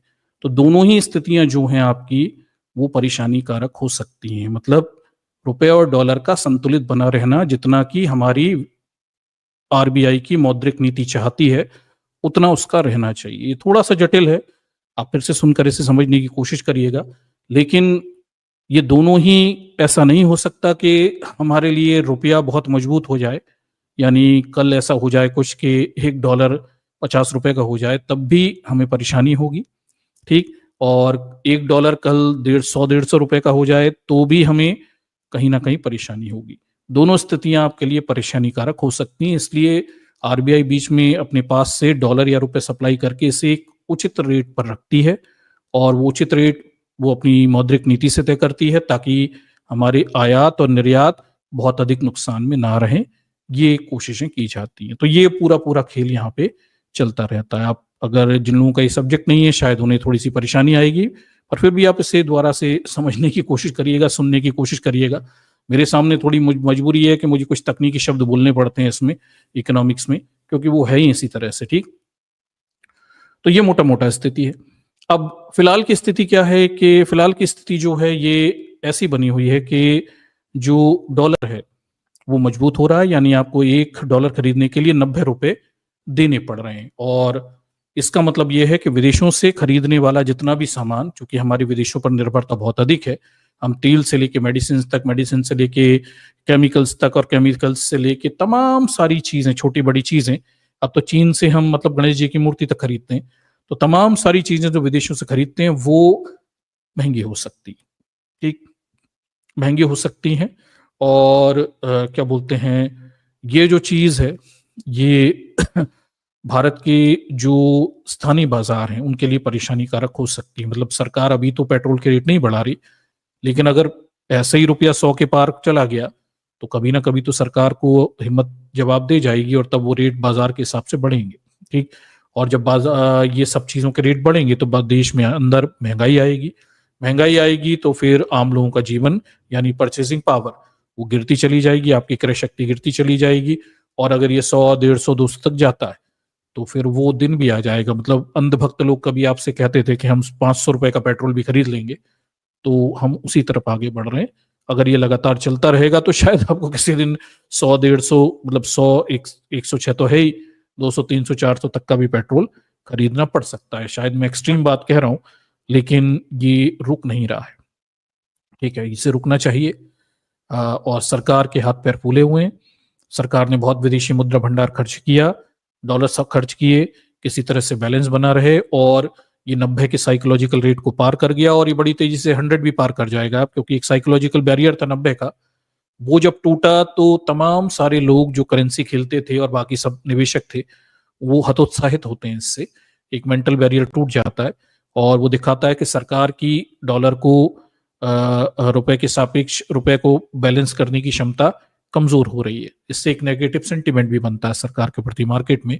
तो ये अब तेजी से 100 भी पार करेगा, क्योंकि दिख गया कि सरकारें और कमजोर हैं, तो और ज्यादा इसके करेंसी मार्केट में ये और ज्यादा डिफ्लेट होता हुआ दिखाई देगा, क्योंकि सेंटिमेंट नेगेटिव जा रहे हैं। ठीक, तो ये सारा मामला है, थोड़ा सा टेक्निकल है। मैं उम्मीद करता हूं कि आपको ये मामला समझ में आएगा।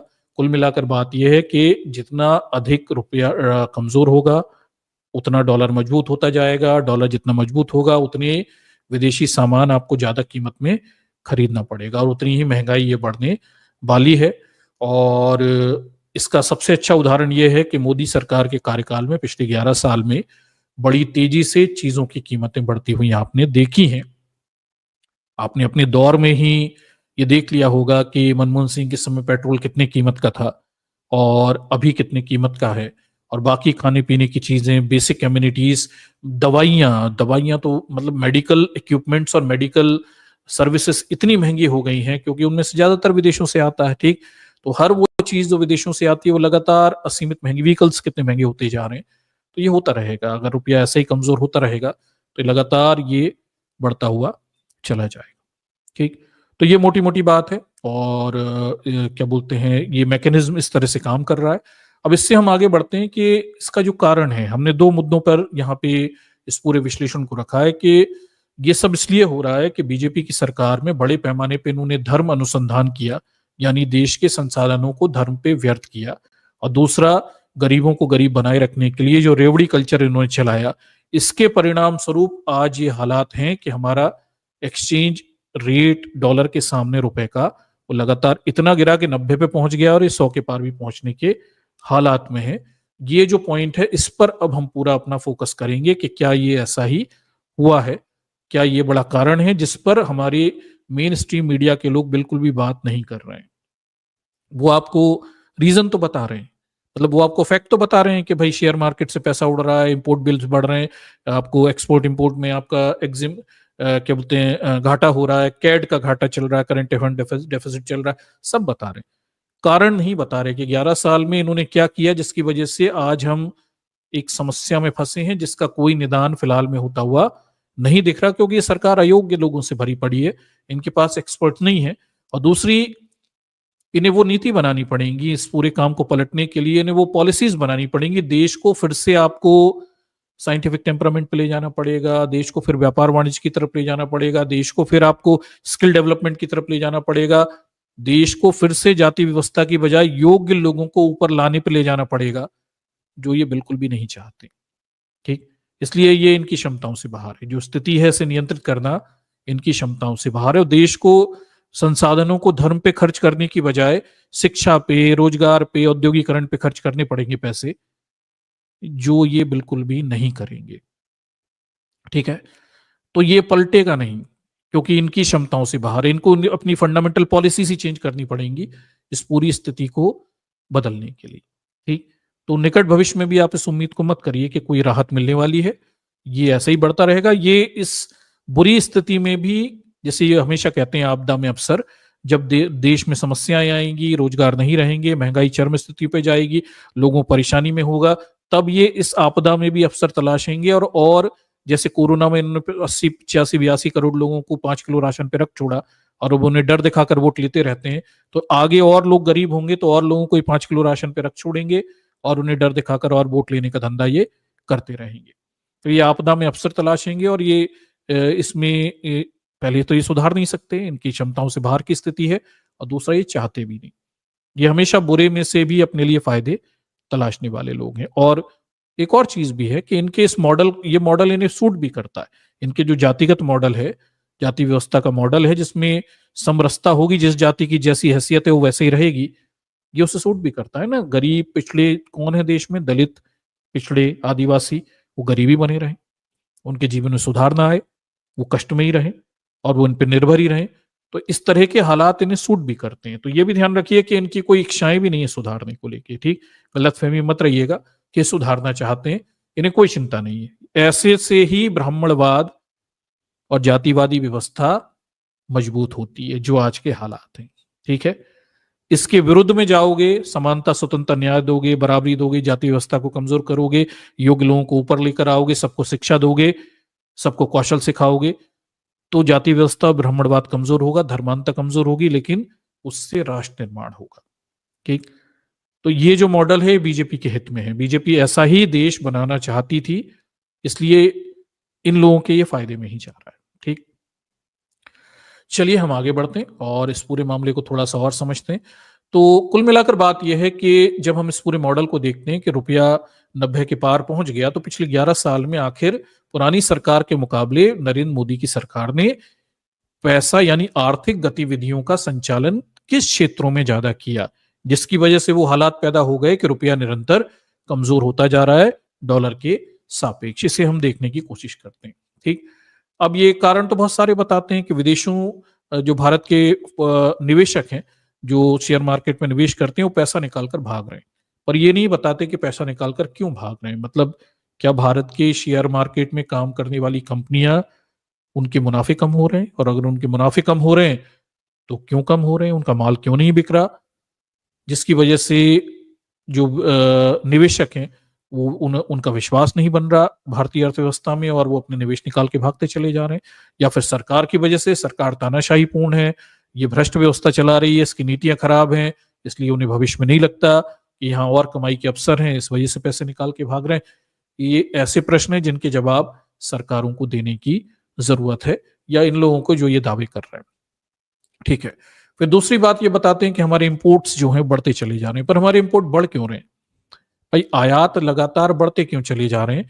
ये एक गंभीर प्रश्न है कि आखिर ऐसा क्या हुआ। आयात तो किसी भी देश में तभी बढ़ सकते हैं जब बड़े पैमाने पे मुद्रा की तरलता वहां पे छोंक दी गई हो, यानी अर्थव्यवस्था में बहुत सारा पैसा आप फेंक दोगे तब डिमांड बढ़ेगी, और डिमांड बढ़ेगी तब लोग सामान खरीदेंगे, सामान खरीदेंगे तो इंपोर्ट बढ़ेंगे।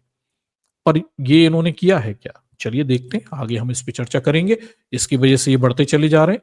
उसके बाद रिजर्व बैंक की स्थिति तो कहते से ही कमजोर है, बताने की आपको जरूरत नहीं है, उस पर तो अयोग्य लोगों को बिठा ही रहे हैं। व्यापार घाटा बढ़ता चला जा रहा है, मतलब हमारे आयात ज्यादा है, इंपोर्ट और एक्सपोर्ट कम है आयात के मुकाबले। और ऑब्वियस बात है, देश में औद्योगिकरण, औद्योगिक विकास तो उन्होंने किया नहीं है, इसलिए जो आप एक्सपोर्ट करते हैं वो आपकी कमजोरी बने रहेंगे और विदेशों पर निर्भरता आपकी हमेशा ज्यादा बनी रहेगी, ठीक। ये पूरी स्थिति है। तो हम इस पूरे मामले को थोड़ा सा और बड़े कैनवास पे देखने की कोशिश करते हैं कि बीजेपी की सरकार सत्ता में आती है और सबसे प्रमुख लक्ष्य जो इनका रहता है, धर्म आधारित सत्ता, ब्राह्मणवाद, हिंदू राष्ट्र। यानी ये पक्का था जब ये सत्ता में आए तो गुजरात मॉडल को दिखा के थे, पर ये तब पक्का था कि अब देश के आर्थिक संसाधन, जितने भी संसाधन हैं, वो सब चैनलाइज होंगे धर्म की तरफ। ये सबको पता था नरेंद्र मोदी सत्ता में आएंगे तो जितने भी देश के आर्थिक संसाधन हैं वो धर्म की तरफ चैनलाइज कर दे जाएंगे। देश में बड़े बड़े मंदिर बनेंगे, इस देश में बड़े बड़े धार्मिक आयोजन किए जाएंगे, सरकारी पैसा लगाया जाएगा। 7,000 करोड़ से कुंभ का मेला आयोजित किया गया। आपको पता होगा कि चीन में अभी एक AI मॉडल बनाया 50 कुछ क्या बोलते हैं करोड़ या कितने रुपए लगा के, और चैट जीपीटी भी कुछ 1,000 करोड़ का ही बना हुआ है। यहाँ 7,000 करोड़ कुंभ के मेले पे ही खर्च किए जा रहे हैं, ठीक। तो हमारे देश के आर्थिक संसाधन धर्म की ओर मोड़ दिए जाएंगे, ये हमें पहले से पता था। तो इन्होंने बड़ा बड़ा कर्जा लिया, खूब पैसे उठाए बाजार से। नतीजा ये हुआ कि हमारा देश लगातार कर्जे में डूबता चला गया। इस कर्जे के बदले में आपको ब्याज चुकाना होता है, ठीक है, और ये ब्याज आपको पता है विदेशी मुद्रा में ही चुकाना होता है। और कुछ साल पहले डेटा दैनिक भास्कर ने छापा कि नरेंद्र मोदी के 9 साल में 281 गुना कर्ज भारत पे बढ़ गया। लगातार कर्ज लेते चले गए और 2014 में जब 55 लाख करोड़ का कर्ज था, 2023 में ये 205 लाख करोड़ के करीब बढ़ता चला गया। तो ये आंकड़े ये बता रहे हैं कि इन्होंने जम के विदेशों से कर्ज लिया है, ठीक है।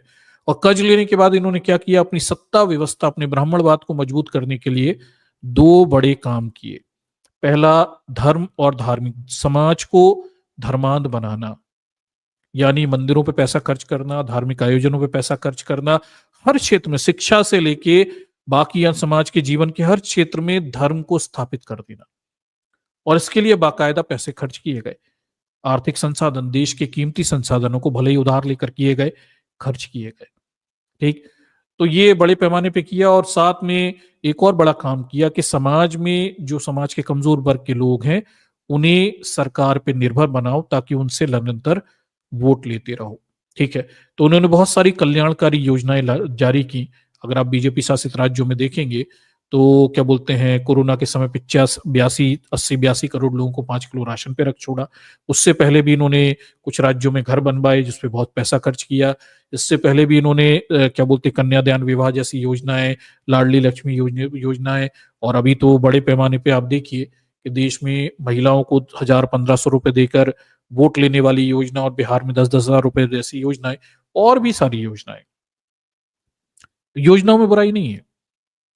ये वेलफेयर स्टेट, यानी किसी भी स्टेट में, किसी भी राज्य में सरकार का कर्तव्य समाज में मौजूद कमजोर लोगों की मदद करना होता है। इसमें कोई बुराई नहीं है। और ये डेवलपिंग क्या बोलते हैं आपकी कैपिटलिस्ट कंट्री में भी होता है, अमेरिका जैसे देशों में भी होता है, और साथ में कम्युनिस्ट कंट्री में भी होता है कि स्टेट हमेशा वेलफेयर रहता है। इस पर लेकर तो सब सहमत है। लेकिन इसे भी समझना पड़ेगा कि जब समाज के कमजोर वर्ग के लोगों की सरकार किन्हीं योजनाओं में मदद करती है, तो ये भी सुनिश्चित करना पड़ता है कि उस मदद के बदले कमजोर वर्ग के लोग सशक्त हों, मजबूत हों और राष्ट्र निर्माण में योगदान देने के योग्य बने। इस एवज में योजनाएं चलाकर मदद की जाती है। देश के कीमती संसाधन उधार पैसा लेकर समाज के कमजोर वर्गों पे इसलिए खर्च किए जाते हैं कि वो शिक्षित बने, उनके अंदर कौशल आए, वो राष्ट्र निर्माण में योगदान करें, पैसा कमाएं, टैक्सेस भरें, खुद का जीवन भी सुधारें और देश को भी आगे बढ़ाएं। तो सरकार इस उद्देश्य के साथ में सभी जगह खर्च किए जाते हैं, पर इन्होंने इस पूरे मामले को अलग तरीके से खेला। इन्होंने इस बात सुनिश्चित नहीं किया कि कल्याणकारी योजनाओं में जो पैसा खर्च किया जा रहा है, इसके बदले में लोगों में कौशल आए, वो शिक्षित हों, वो किसी किस्म का काम धंधा करने में आगे बढ़े, उससे उनके जीवन में सुधार हो, वो टैक्स पेयर बन जाए, उनके जीवन में बाकी तरक्की हो, देश में कुछ योगदान दें। इन्होंने ये सारा पैसा उधार लेकर इस सोच के साथ खर्च किया कि गरीबों को गरीब बनाए रखना है। ठीक है। तो योजनाएं भी ऐसी हैं, आप देखिए कन्यादान विवाह योजना। अब शादी करा रहे हैं, किसकी शादी करा रहे हैं? समाज के कमजोर वर्गों की। अरे, शादी का संबंध रोजगार से है, आय से है। अब तुमने शादी करा दी, फिर बच्चा होगा, तो बच्चा के लिए मुफ्त प्रसव योजना 3 3 4 4 हजार रुपए दे रहे हैं। तो फ्री में शादी कराओ, फ्री में बच्चे पैदा कराओ, पर रोजगार कहाँ है? कौशल कहाँ है? शिक्षा कहाँ है? बेसिक स्तर का छोटा मोटा काम करते रहते हैं, और जो पैसा आपने खर्च किया, जो उधार लेकर खर्च किया, ये रिटर्न कैसे आएगा? भाई, जब तक समाज को आप कौशल आधारित समाज में परिवर्तित नहीं करेंगे, तब तक तो वो सरकारी योजनाओं पे ही पलता रहेगा। तो इन्होंने पिछले 11 साल में देश में करोड़ों लोगों को इस तरह से सरकारी योजनाओं पे पलने वाला एक समाज बना दिया। देखिए, मैं आपको एक बात बताता हूँ, मैं कल्याणकारी योजनाओं के विरोध में नहीं हूँ, ना ही मैं गरीबों की मदद करने के विरोध में हूँ। लेकिन जब आप अर्थव्यवस्था का अध्ययन करते हैं तो ये भावनाएं नहीं चलती। आर्थिक गतिविधि लाभ हानि पर टिकी होती है। अगर आप समाज में 10 रुपए निवेश कर रहे हैं तो ये सुनिश्चित करिए कि वो 10 रुपए 100 रुपए बनकर सरकार पे वापस आए, तो आगे आप दूसरे पर निवेश कर पाओगे। नहीं तो एक दिन वो हालात होंगे रूस जैसे कि आपके पास पैसा ही नहीं बचेगा खिलाने पिलाने सबके लिए, और देश विघटित हो जाएगा। ठीक। चीन के विशेषज्ञ भारत के इस मॉडल की बहुत बुराई करते हैं कि ये जो आप कर रहे हो ना, जो बीजेपी कर रही है पिछले 11 साल से, कि आपने करोड़ों लोगों को सरकारी योजनाओं पे पालतू पशु बना के रखा है। इन्हें कौशल नहीं सिखा रहे, इन्हें शिक्षा नहीं दे रहे, इन्हें किसी किस्म की दक्षता नहीं सिखा रहे कि आगे चलकर जो 100 रुपए खर्च कर रहे हो, 1000 रुपए आपको लौटाएं। सिर्फ सरकारी योजनाओं पे पल रहे हैं, बच्चे पैदा कर रहे हैं और वहां पे टिके। वोट देने वाला एक वर्ग इन्होंने पालतू वर्ग तैयार किया है। मेरे शब्द कठोर होंगे। वो ये कह रहे हैं कि इसके दुष्परिणाम, चीन के कई विशेषज्ञों के आर्टिकल हैं कि इसके दुष्परिणाम 10 20 सालों के बाद आपको देखने को मिलेंगे, कि एक समय आएगा जब सरकार की इस तरह की योजनाओं में मदद करने की क्षमताएं चली जाएंगी। इतना लोन होगा, इतना कर्ज होगा, आपको और भविष्य में कर्ज नहीं मिलेंगे। आप कहां से ये सब दोगे? कैसे खिलाओगे इस समाज को? तब बहुत परेशानी होगी। तो ये वोट लेने के लिए, अपनी सत्ता व्यवस्था चलाने के लिए एक ऐसा गड्ढा खोद कर जा रहे हैं जिसमें आने वाले देश के भविष्य के युवा अपना जीवन झोंक देंगे टैक्स भर भर के उस कर्जे को चुकाने के लिए, और वो तब भी नहीं चुकेगा। और समाज का एक ऐसा वर्ग तैयार कर दिया कि आने वाली कोई सरकार भी अब ये हिम्मत नहीं जुटा सकती कि 80 करोड़ लोगों को 5 किलो राशन से बाहर करे, नहीं जुटा सकती। और दूसरा, आने वाली सरकार भी ये नहीं कह सकती कि हम आपको राशन दे रहे हैं, हम आपको तमाम सुविधा दे रहे हैं, इसके बदले में ये कौशल स्किल सीखो जो हम आपको सिखा रहे हैं ताकि आप आगे सरकारी योजनाओं पर निर्भर नहीं रहो। नहीं कर सकते क्योंकि आदत ही नहीं है, सिखाया नहीं आपने। ठीक। भाई एक जमाना था कि मध्याह्न भोजन होता था, बच्चों को स्कूल लाने के लिए बीच में खाना खिलाया जाता था। हालांकि मास्टरों ने मक्कारी कर कर कर इतनी बढ़िया योजना खत्म कर दी। हम सब बच्चों को खाना खिला रहे थे, बदले में सुनिश्चित कर रहे थे कि स्कूल आए और कुछ पढ़ें, कौशल सीखें, स्किल सीखें। ठीक। ये था एक जमाना था, इस देश में रोजगार गारंटी कार्यक्रम था। एक दिन के रोजगार के बदले में 100 रुपए देंगे, पर काम करवाएंगे आपसे, काम के बाद देंगे, फ्री में नहीं देंगे। ठीक। तो कौशल और रोजगार, इन सब का संबंध किसी न किसी व्यक्ति के उन्नयन में होना चाहिए, समाज के उन्नयन में होना चाहिए, तब वो पैसे अच्छे हैं। अब इन्होंने एक नया मॉडल निकाला है, इन्होंने मॉडल ये निकाला है कि लाभार्थी योजनाओं पर समाज के कमजोर वर्गों को पालतू बना लो। ठीक। उन्हें वैसे ही रखो, उन्हें शिक्षा मत दो, उन्हें स्किल मत दो। स्किल डेवलपमेंट डिपार्टमेंट खत्म कर दिया इन्होंने, पहले खोला था उसे बंद कर दिया, क्योंकि ये जल्दी समझ गए कि अरे स्किल नहीं देनी है, नहीं तो ये स्किल लेकर क्या होगा, शिक्षित हो जाएगा, अच्छा वह जीवन जीने लगेगा, फिर हमसे सवाल करेगा। इसे वोटर बनाना है, सरकार की योजनाओं पे पालतू बनाना है। ठीक। तो इन्होंने बड़े वर्ग को इस तरह से पालतू बना के रखा है। छोटी छोटी योजनाएं इनके हर राज्यों में चल रही हैं और उसमें जम के विदेशों से कर्ज लेकर पैसा खर्च कर रहे हैं। अभी भी बिहार के चुनाव में एक योजना में, वर्ल्ड बैंक की शायद किसी योजना का पैसा इन्होंने खर्च कर कर वहां पे सरकार बनाई। ठीक है। और उसके बदले में कुछ नहीं होने वाला, ये पैसा घूम फिर कर समाज के उच्च वर्ग तक पहुंच जाएगा, लेकिन जिसे दिया गया उसके जीवन में छोटे मोटे लाभों के अलावा दीर्घकालीन कोई अंतर नहीं डालेंगे। 10,000 रुपए दीर्घकालीन अंतर तब डालते जब 10,000 की जगह शिक्षा दे देते, कौशल दे देते, ताकि वो जीवन भर वो पैसा कमाकर उस 10,000 से कुछ कमाकर कर सकते, तो बदल पाता। लेकिन ये नहीं बदल पाए। ठीक। तो ये जो पूरा मॉडल है ये कई देशों में पहले फेल हो चुका है इस तरह का, जिसमें सरकार ये प्लान बनाती है कि हम समाज के सभी वर्गों फ्री में खिलाएंगे पिलाएंगे, वैसे ही रखेंगे, चला नहीं है। और भारत में भी ये जो पूरा वर्ग ये तो जानबूझ के तैयार कर रहे हैं, इनके ब्राह्मणवादी मॉडल को सूट भी करता है। लेकिन कुल मिलाकर बात है कि इस पूरे मामले में इन्होंने बहुत पैसा कर्ज लिया और इस कर्ज को अपने चुनावी मॉडल के तहत, अपने ब्राह्मणवादी मॉडल के तहत समाज में लगा दिया। आज इन्होंने एक बड़ा वर्ग तैयार कर लिया है, पालतू वर्ग, जो 5 किलो अनाज के लिए वोट करता है, छोटी मोटी योजनाओं के लिए वोट करता है, छोटे छोटे लाभों के लिए वोट करता है, और ये इसका विस्तार ही करते जा रहे हैं, खत्म नहीं कर रहे हैं। ठीक। और ये सुनिश्चित भी नहीं कर रहे कि ये लोग जो योजनाओं का लाभ ले रहे हैं ये किसी कौशल में कन्वर्ट हो जाएं, स्किल में कन्वर्ट हो जाएं, मैन पावर में कन्वर्ट हो जाएं, ये सुनिश्चित भी नहीं कर रहे। एजुकेशन तो खत्म ही कर रहे हैं, ये तो पता ही है आपको, धीरे धीरे। ठीक। एजुकेट भी नहीं कर रहे। तो ये बस ऐसे पालतू लोगों को बना के रखेंगे। पालतू लोगों की करोड़ों की भीड़ है जो उन्हें वोट देती है योजनाओं के लाभ के बदले में। हर साल कुछ और कर्ज लेकर एक नई योजना बनाकर थोड़ा सा पैसा बढ़ा देते हैं, कभी 1500, 1600, 1700, कभी 3,000 कर देंगे और ये वोट लेते रहेंगे। तो वोट बैंक के लिए इन्होंने इस तरह से कर्ज लिए, पैसे लिए, उधार लिए, और ये डेट जो होते हैं देश पर बढ़ते चले गए, देनदारियां बढ़ती चली गई हैं, ये कर्जा चुकाना है। ठीक। ये एक बड़ा कारण है। उसके बाद अभी मैं आपको ये भी बताऊंगा कि ये जो पैसा खर्च किया जाता है, ये पैसा कैसे वापस धर्म के माध्यम से समाज की उच्च जातियों तक पहुंच जाता है। ये भी ध्यान रखिए कि एक तरफ इन्होंने कल्याणकारी योजनाओं में लोगों को पैसे बांटे, जैसे 10-10 हजार रुपए बिहार में दिए।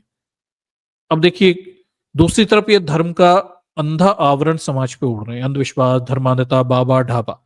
ज्यादातर गरीब गुरबा लोग उन पैसों को धार्मिक चीजों पर खर्च कर देंगे या करते हैं। ठीक।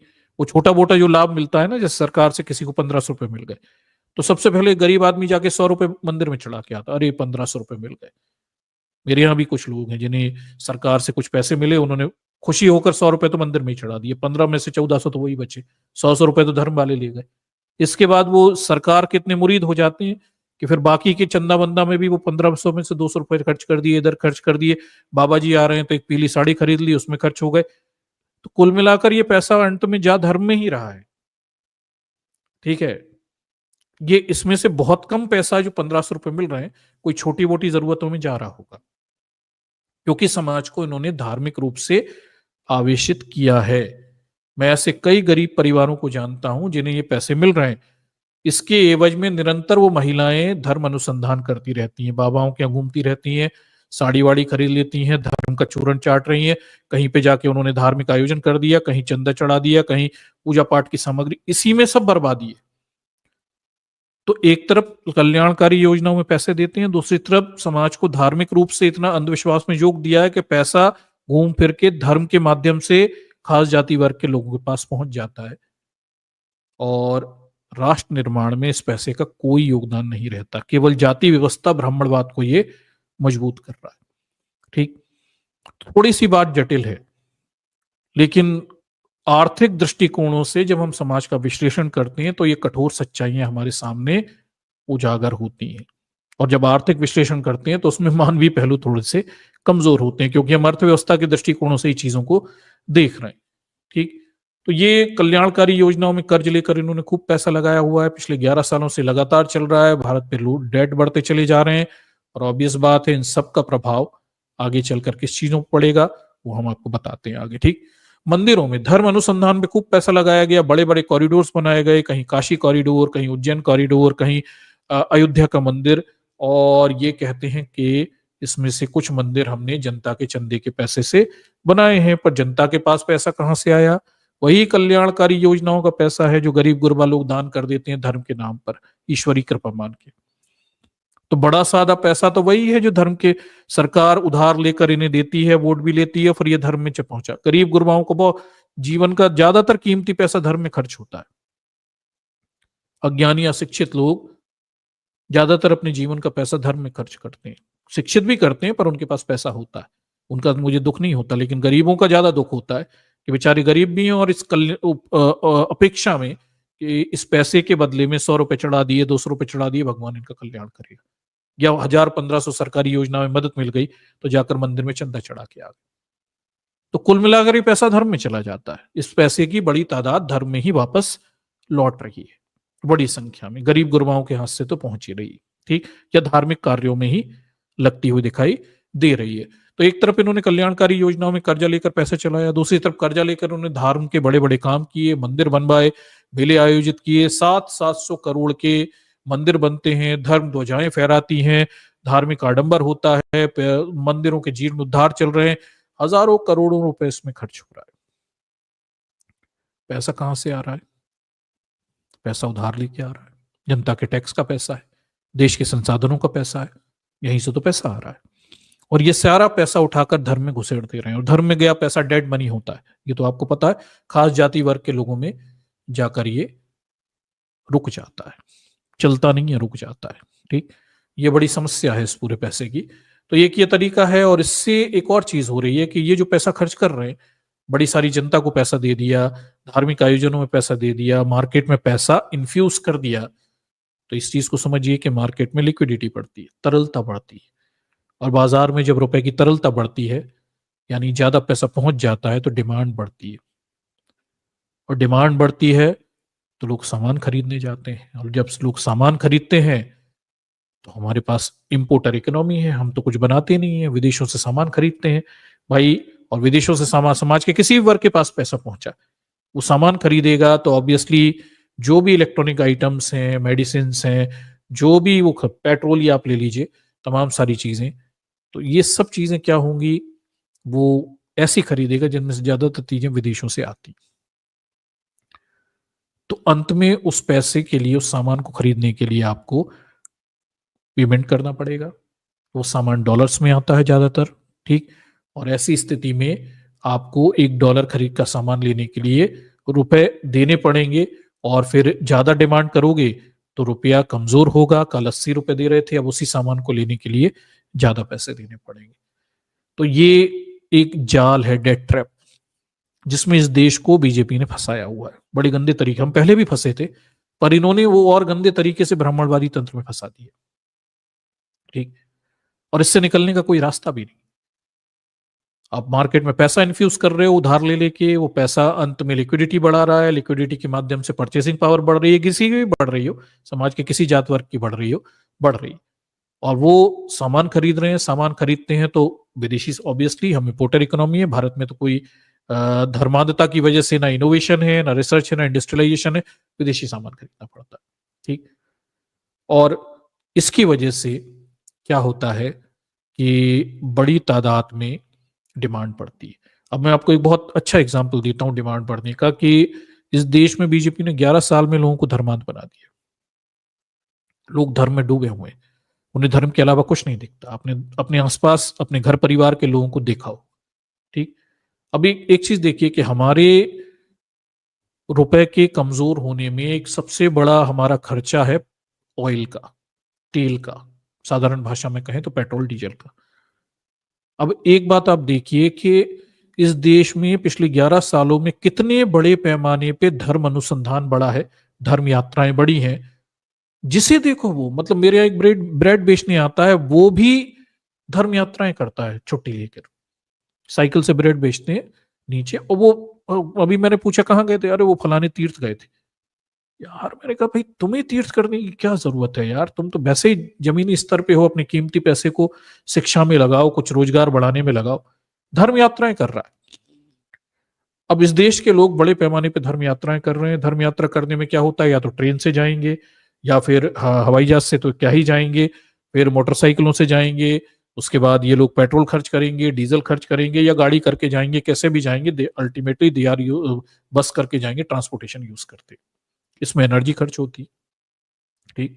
एनर्जी खर्च होगी तो आपके इंपोर्ट बिल्स जो होते हैं ऑयल्स के, बढ़ जाएंगे। अब आप अंदाज लगाइए कि आपने खुद देखा होगा पिछले 11 साल में लोग पागल हो गए धर्म यात्रा करने में। कुछ लोग तो हर शनिवार को खाटू श्याम जाते हैं। इतने बड़े पैमाने पे धर्म यात्राएं हो रही हैं इस देश में, इतने बड़े पैमाने पे आ, जिसे कहते हैं ऊर्जा, ईंधन पे खर्च किया जा रहा है। कार खरीद कर लोग धर्म यात्राओं पे निकल जाते हैं, कहीं किसी तीर्थ फलाने ठिकाने। समाज पागल हो चुका है। बिगर इस बात के चिंतन करें कि आप प्रदूषण बढ़ा रहे हैं, वो तो अपनी जगह पे है, आप ऑयल इंपोर्ट बढ़ा रहे हो भैया। और ये ऑयल इंपोर्ट अंत में डॉलर में आपको ऑयल खरीदना पड़ता है, और इससे रुपया कमजोर होता है। सबसे बड़ा खर्चा हमारा ऑयल का है, 85% ऑयल हम विदेशों से खरीद रहे हैं। और जितना अधिक धर्म यात्राएं करोगे, मतलब उज्जैन के महाकुंभ में 50 करोड़ लोग आए, कैसे आए होंगे आप बताइए। कुछ ट्रेनों से आए होंगे, ईंधन तो तब भी खर्च होता है। ठीक। कुछ क्या बोलते हैं आपके हवाई जहाज से आए होंगे, कमी आए होंगे, कुछ मोटरसाइकिलों से आए होंगे, कुछ, ज्यादातर लोग अपनी अपनी बस, कुछ बस में गए, कुछ अपने प्राइवेट व्हीकल करके गए, किराए से व्हीकल करके गए, बड़ी तादाद में लोग गए। क्या किया, इन्होंने पेट्रोल जलाया, इन्होंने डीजल जलाया, इन्होंने एटीएफ जलाया। और जो ट्रेन इलेक्ट्रिक के चलती है वो भी अल्टीमेटली कहीं ना कहीं डीजल पेट्रोल से जनरेशन, एनर्जी जनरेशन होता रहता है। ये लोग कितने बड़े पैमाने पे हमारे ऑयल इंपोर्ट बढ़ाने में योगदान दे रहे हैं फॉर नो रीजन। मतलब मुझे ये समझ में आता है कि आप अपने काम पे जाते हैं, जॉब पे जाते हैं, उस जॉब में जाकर आप अपना जॉब करते हैं, आप सॉफ्टवेयर इंजीनियर हैं, आप क्या बोलते हैं मैकेनिकल इंजीनियर हैं, आप डॉक्टर हैं, आप वकील हैं।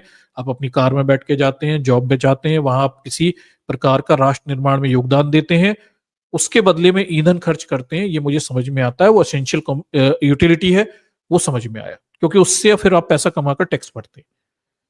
लेकिन मुझे समझ में नहीं आया कि आप धर्म यात्राएं कर रहे हैं, गरीब गुरबा हैं, सरकारी योजनाओं का लाभ ले रहे हैं, उस पैसे से धर्म यात्राएं कर रहे हैं, घुसे पड़े हैं धर्म में। गरीब आदमी की स्थिति सबसे खराब है, 8-8 10-10 दिन के धर्म अनुसंधान कर रहा है, बाबा बागेश्वर के आश्रम में 1-1 महीने पड़े हुए हैं। क्यों? क्योंकि सरकार 5 किलो अनाज दे रही है, फ्री में खाना पीना मिल रहा है, लाभार्थी योजनाओं में पैसा मिल रहा है, थोड़ा बहुत पैसा इधर उधर से कमा लिया, आश्रम में पड़े हुए। ईंधन कितना खर्च कर रहे हो, और ये खरीदना पड़ता है किसमें? डॉलर्स में। और इसके बदले में आपको, आप तो रुपए भरते हैं, पर अल्टीमेटली ये तो डॉलर में आता है। डॉलर में खरीदोगे तो डॉलर की डिमांड बढ़ेगी, और फिर आपको ज्यादा डॉलर, महंगा डॉलर आपको खरीदना पड़ेगा, अल्टीमेटली रुपया कमजोर होगा। तो धर्म एक बहुत बड़ा कारण है बीजेपी की सरकार में, जिसकी वजह से हमारे देश के कीमती संसाधन व्यय हो रहे हैं धर्म में। और उनसे देश को ना तो किसी किस्म के औद्योगिक, ना किसी के अनुसंधान और ना रिसर्च, किसी किस्म के कोई लाभ नहीं हो रहे। केवल ब्राह्मणवादी व्यवस्था मजबूत हो रही है और आर्थिक संसाधन बर्बाद हो रहे हैं। कोई भी राष्ट्र मंदिर बनाकर महान नहीं बना, ठीक है। चीन ने मंदिर बनाकर महानता नहीं हासिल की, अमेरिका ने भी मंदिर बनाकर महानता हासिल। इनफैक्ट मंदिर और धर्म वाले राष्ट्र हमारे जैसे ही हो गए। आप पाकिस्तान देखिए, ईरान देखिए, तमाम सारे देश देखिए जहां धर्म प्रमुख विषय है, उन देशों के क्या हाल है। और भी देख लीजिए, तमाम सारे एग्जाम्पल है, ठीक। तो हमारे देश में जो सरकार ने धर्म अनुसंधान पे पैसा खर्च किया, जो सरकार ने तमाम लाभार्थी योजनाओं पे पैसा खर्च किया, बगैर ये सुनिश्चित करे कि ये कुछ काम करें, स्किल डेवलपमेंट करें, उन्हें वोट बैंक के लिए एक गरीब वर्ग तैयार कर लिया और उन्हें पाल रहे हैं, और ये पैसा भी अंत में जो देते हो वो अंत में धर्म में ही चला जाता है, ठीक। ये सब मिलकर अननेसेसरी ट्रांसपोर्टेशन, कम्युनिकेशन, ये सब बढ़ा रहे हैं, और उससे अंत में विदेशों पर, सामान पर हमारी निर्भरता बढ़ रही है, और हमारा जो रुपया है उसे कमजोर करने में इनका बहुत बड़ा योगदान है। और दुखद बात यह है कि हमारा मीडिया, हमारे विश्लेषक, अर्थशास्त्री तमाम गप्पे हाकेंगे, लेकिन वो धर्म पर बात भी नहीं करेंगे कि जो धर्म नाम की बीमारी है, इससे देश की अर्थव्यवस्था को कितनी नुकसान हो रहा है। वो कभी इस चीज पे बात नहीं करेंगे। वो आपको बता देंगे कि भाई इंपोर्ट बढ़ रहे हैं। अब इंपोर्ट में क्या बढ़ गया? ऑयल का इंपोर्ट बढ़ गया, इस वजह से रुपया कमजोर हो गया। सोना बहुत खरीद लिया, इस वजह से क्या बोलते हैं, रुपया कमजोर हो गया। तो ऑयल का इंपोर्ट क्यों बढ़ गया? अरे धर्म यात्रा करोगे तो ऑयल का इंपोर्ट नहीं बढ़ेगा क्या?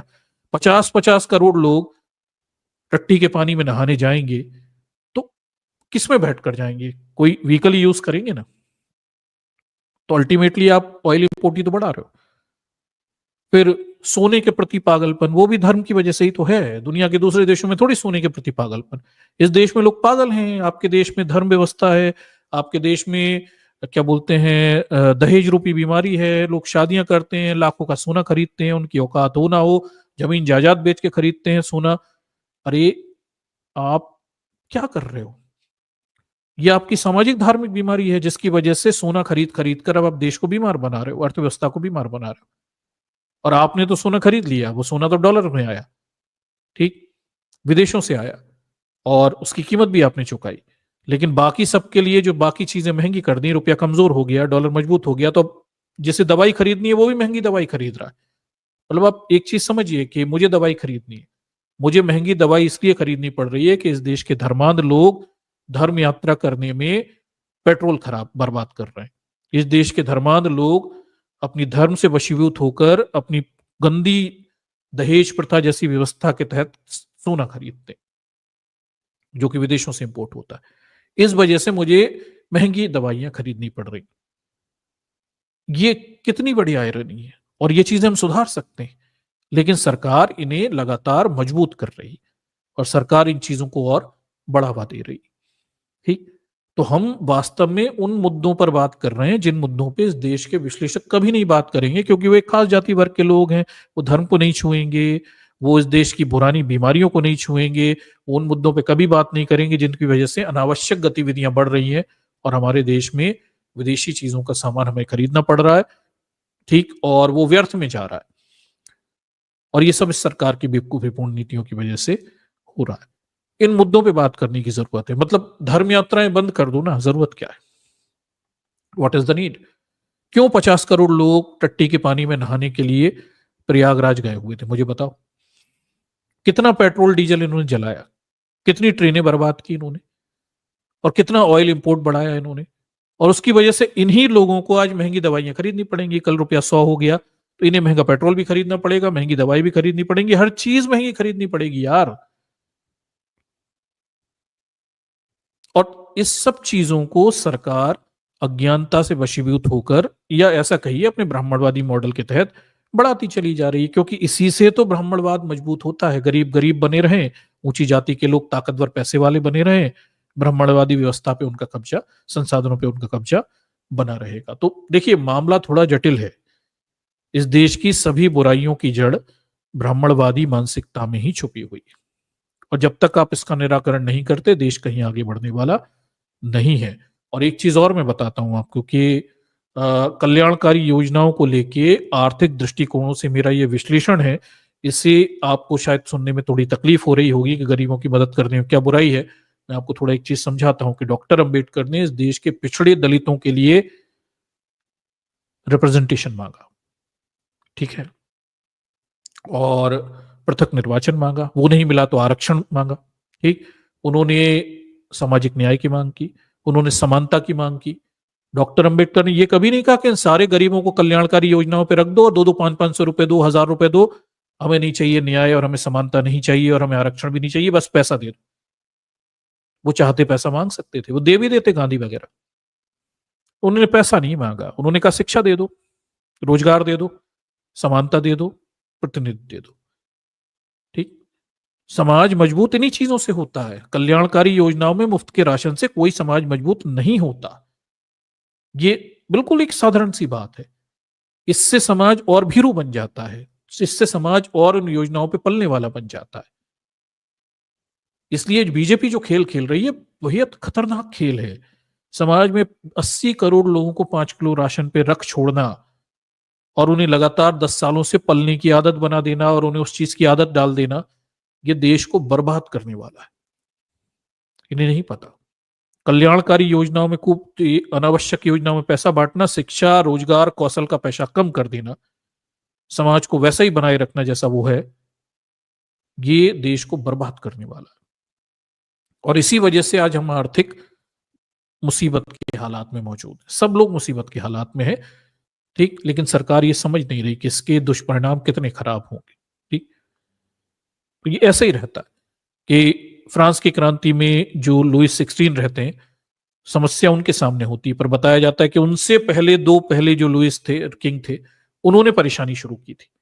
तब वो 16 के समय जाकर परेशानी बढ़ती दिखाई देती है। 16-17 जो भी रहते हैं उनके समय वो क्रांति घटित होती है। ऐसे ही जो नरेंद्र मोदी आज जो गड्ढा खोद रहे हैं, इसमें देश गिरेगा। हो सकता है ये ना रहे 10 साल बाद गिरे, लेकिन गिरेगा।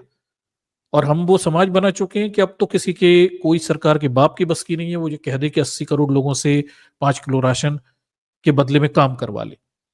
संभव ही नहीं, क्योंकि आप तो आदत खत्म कर चुके हैं।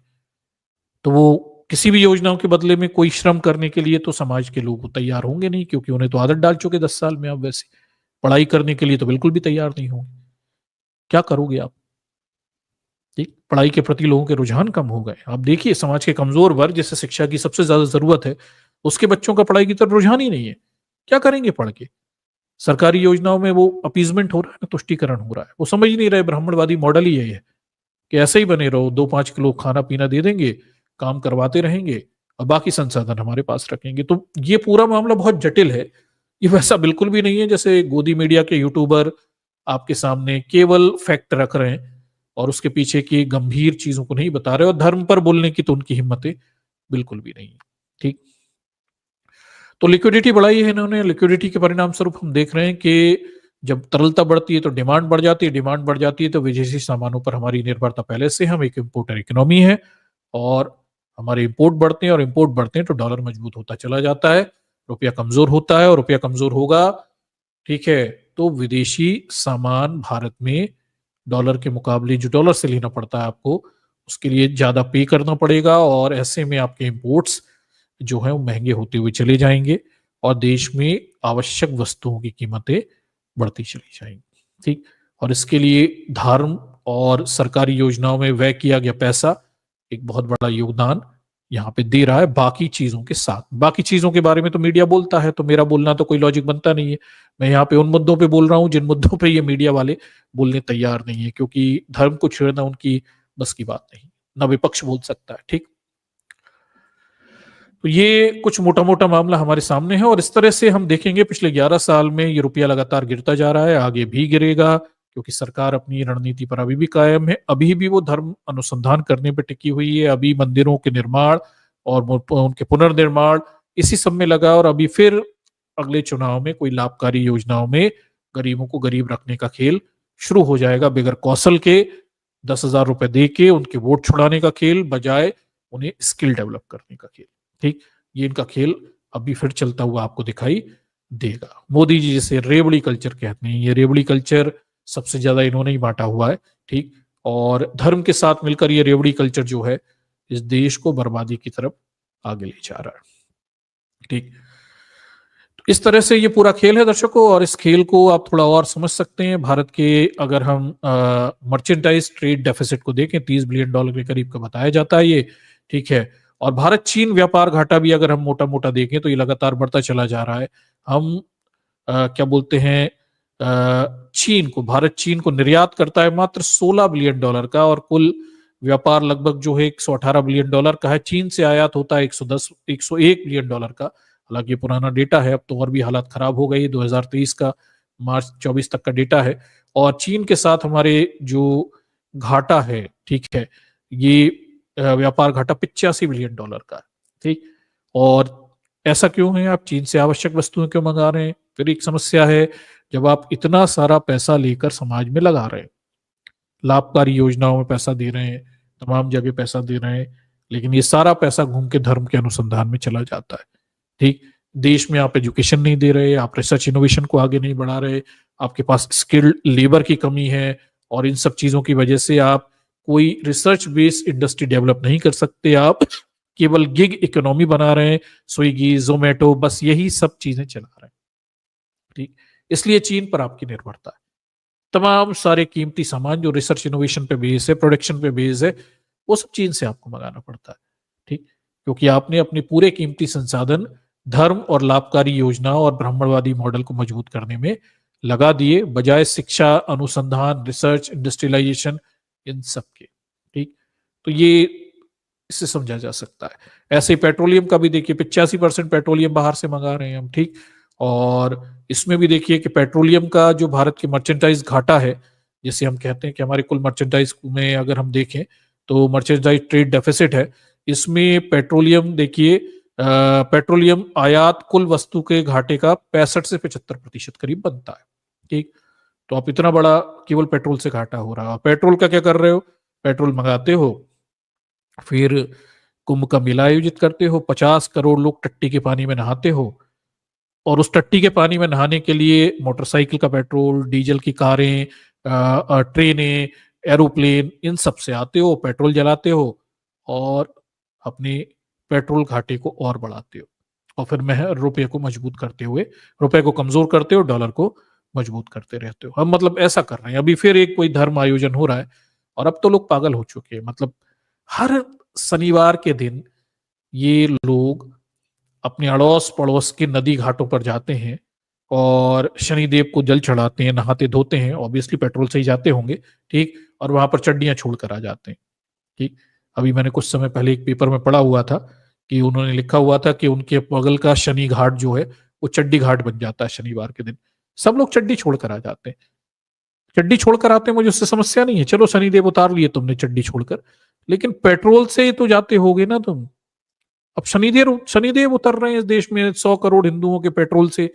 पेट्रोल घाटा बढ़ रहा है, शनिदेव उतर रहे हैं, नहीं उतर रहे, लेकिन पेट्रोल का इंपोर्ट तो बढ़ता चला जा रहा है। फिर कह रहे हो रुपया कमजोर हो रहा है। क्यों नहीं होगा यार? ऐसे चड्डियां उतारोगे और हर शनिवार को शनिदेव उतारोगे चड्डी उतार उतार के, तो फिर पेट्रोल ही तो घाटा ही तो बढ़ेगा आपका। और ये पागलपन मैंने अभी 10-20 साल पहले तक तो नहीं देखा था। मतलब मैंने अपने दौर में देखा, लोग इतने पागल नहीं थे, थोड़े से थे, अब तो पूरे ही पागल हो चुके हैं। फिर कहेंगे रुपया कमजोर हो रहा है। ऑब्वियसली रुपया कमजोर होगा यार। ठीक, तुम्हारे इंपोर्ट तो बढ़ ही रहे हैं, वो तो ये भी कह रहे हैं इंपोर्ट बढ़ रहे हैं, पर इंपोर्ट ऐसे ही तो बढ़ा रहे हो। धर्म पर खर्च कर करके अनावश्यक इंपोर्ट बढ़ाते चले जा रहे हो, फालतू में पेट्रोल का घाटा बढ़ाते चले जा रहे हो। ये बता रहे हैं कि मर्चेंटाइज डेफिसिट में 250 बिलियन का घाटे से 60 बिलियन तक का घाटा हो सकता है, अगर हम इस चीज को कंट्रोल कर लें, यानी पेट्रोलियम के होने वाले घाटे को कंट्रोल कर लें। ठीक, इतना रिड्यूस ये किया जा सकता है, आप अंदाज लगाइए। पर ये धर्म के नाम पर पूरी नौटंकी इन्होंने मचा के रखी हुई है। मतलब इतना ज्यादा पेट्रोल डीजल धार्मिक गतिविधियों पे 100 करोड़ हिंदू खर्च कर रहे हैं, जिसकी कोई सीमा नहीं, और ये सब अनावश्यक है।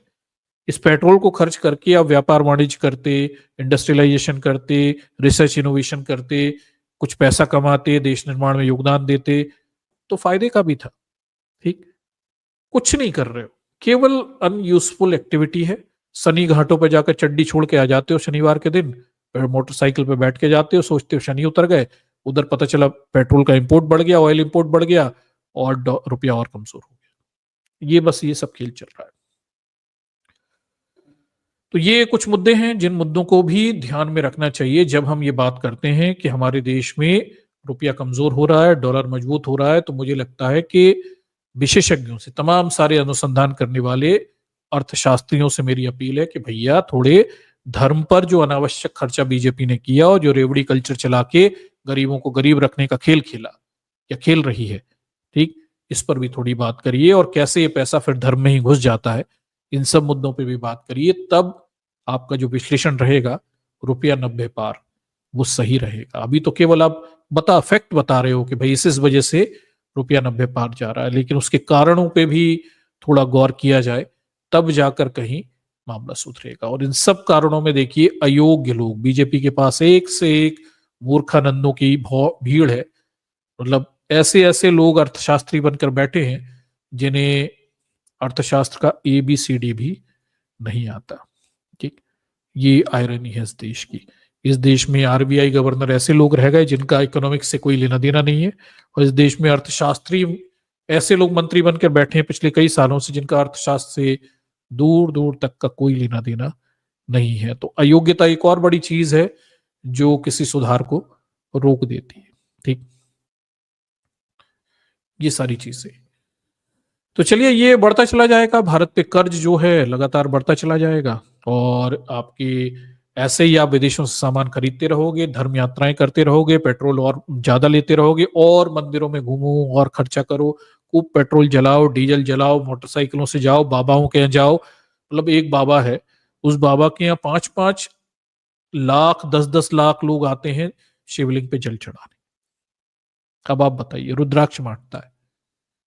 तो ऐसे गाड़ियों से बस आ रहे हैं, पगलेटों की तरह चले जा रहे हैं, पेट्रोल खर्च कर रहे हैं और इंपोर्ट बढ़ा रहे हैं, रुपये को कमजोर कर रहे हैं, और अंत में वही हालातों की तरफ हम पहुंच जाएंगे किसी दिन। जैसे जिम्बाब्वे में हो गया, वहां करेंसी 400 के ऊपर पहुंच गई थी डॉलर के सापेक्ष, या 10,000 के ऊपर भी पहुंच गई थी, 10,000 का नोट भी निकालना पड़ा था। और भी जगह ऐसे हालात हो चुके हैं, कई देश तो दिवालिया भी हो चुके हैं इस स्थिति से वशीभूत होकर। यार ऐसे ही कमजोर होता रहा रुपया, तो अंत में कितना महंगा सामान खरीदोगे। ठीक, क्या इसकी कोई सीमा है? नहीं, इसकी कोई सीमा नहीं है। और साहब इतनी, जिसे कहते हैं जोकरियाई करके भी देश के आर्थिक हालातों को नहीं सुधार पा रहे। ठीक, तो दर्शकों ये थोड़ा विश्लेषण है, कुछ आर्थिक पहलुओं से हमने आपके सामने एक अलग किस्म की बात रखी है। और आप ऐसी चीजों को अगर पसंद करेंगे, आर्थिक विषयों को पसंद करेंगे, तो आगे हम इन मुद्दों को, जो भी देश की अर्थव्यवस्था से संबंधित मुद्दे हैं, उन्हें रखने की आपके सामने कोशिश करेंगे, ताकि इस तरह के मुद्दों पर भी हमारे विश्लेषण हो। और ऑब्वियसली हम अम्बेडकराइटों के विश्लेषण थोड़े गहरे रहते हैं, थोड़े अलग रहते हैं, सोशल मीडिया से अलग हटके रहते हैं, हम इनकी पूंछ पकड़ते हैं। ठीक, और पूंछ पकड़ना बहुत जरूरी है इन लोगों की। ठीक, वो ऊपर पट्टी बातें तो सारे अर्थशास्त्री कर ही रहे हैं यूट्यूब पे बैठ के, वो असली पूंछ पकड़ना बहुत जरूरी है, क्योंकि सारी बुराइयों की जड़ में इनका जातिवादी मॉडल और इनका ब्राह्मणवादी व्यवस्था और धर्म के नाम पर अंधविश्वास देश को गर्त में ले जाने में इसके बहुत बड़े योगदान है। ठीक, चलिए तो ये विश्लेषण है, और मैं उम्मीद करता हूं आप इसे पसंद करेंगे, और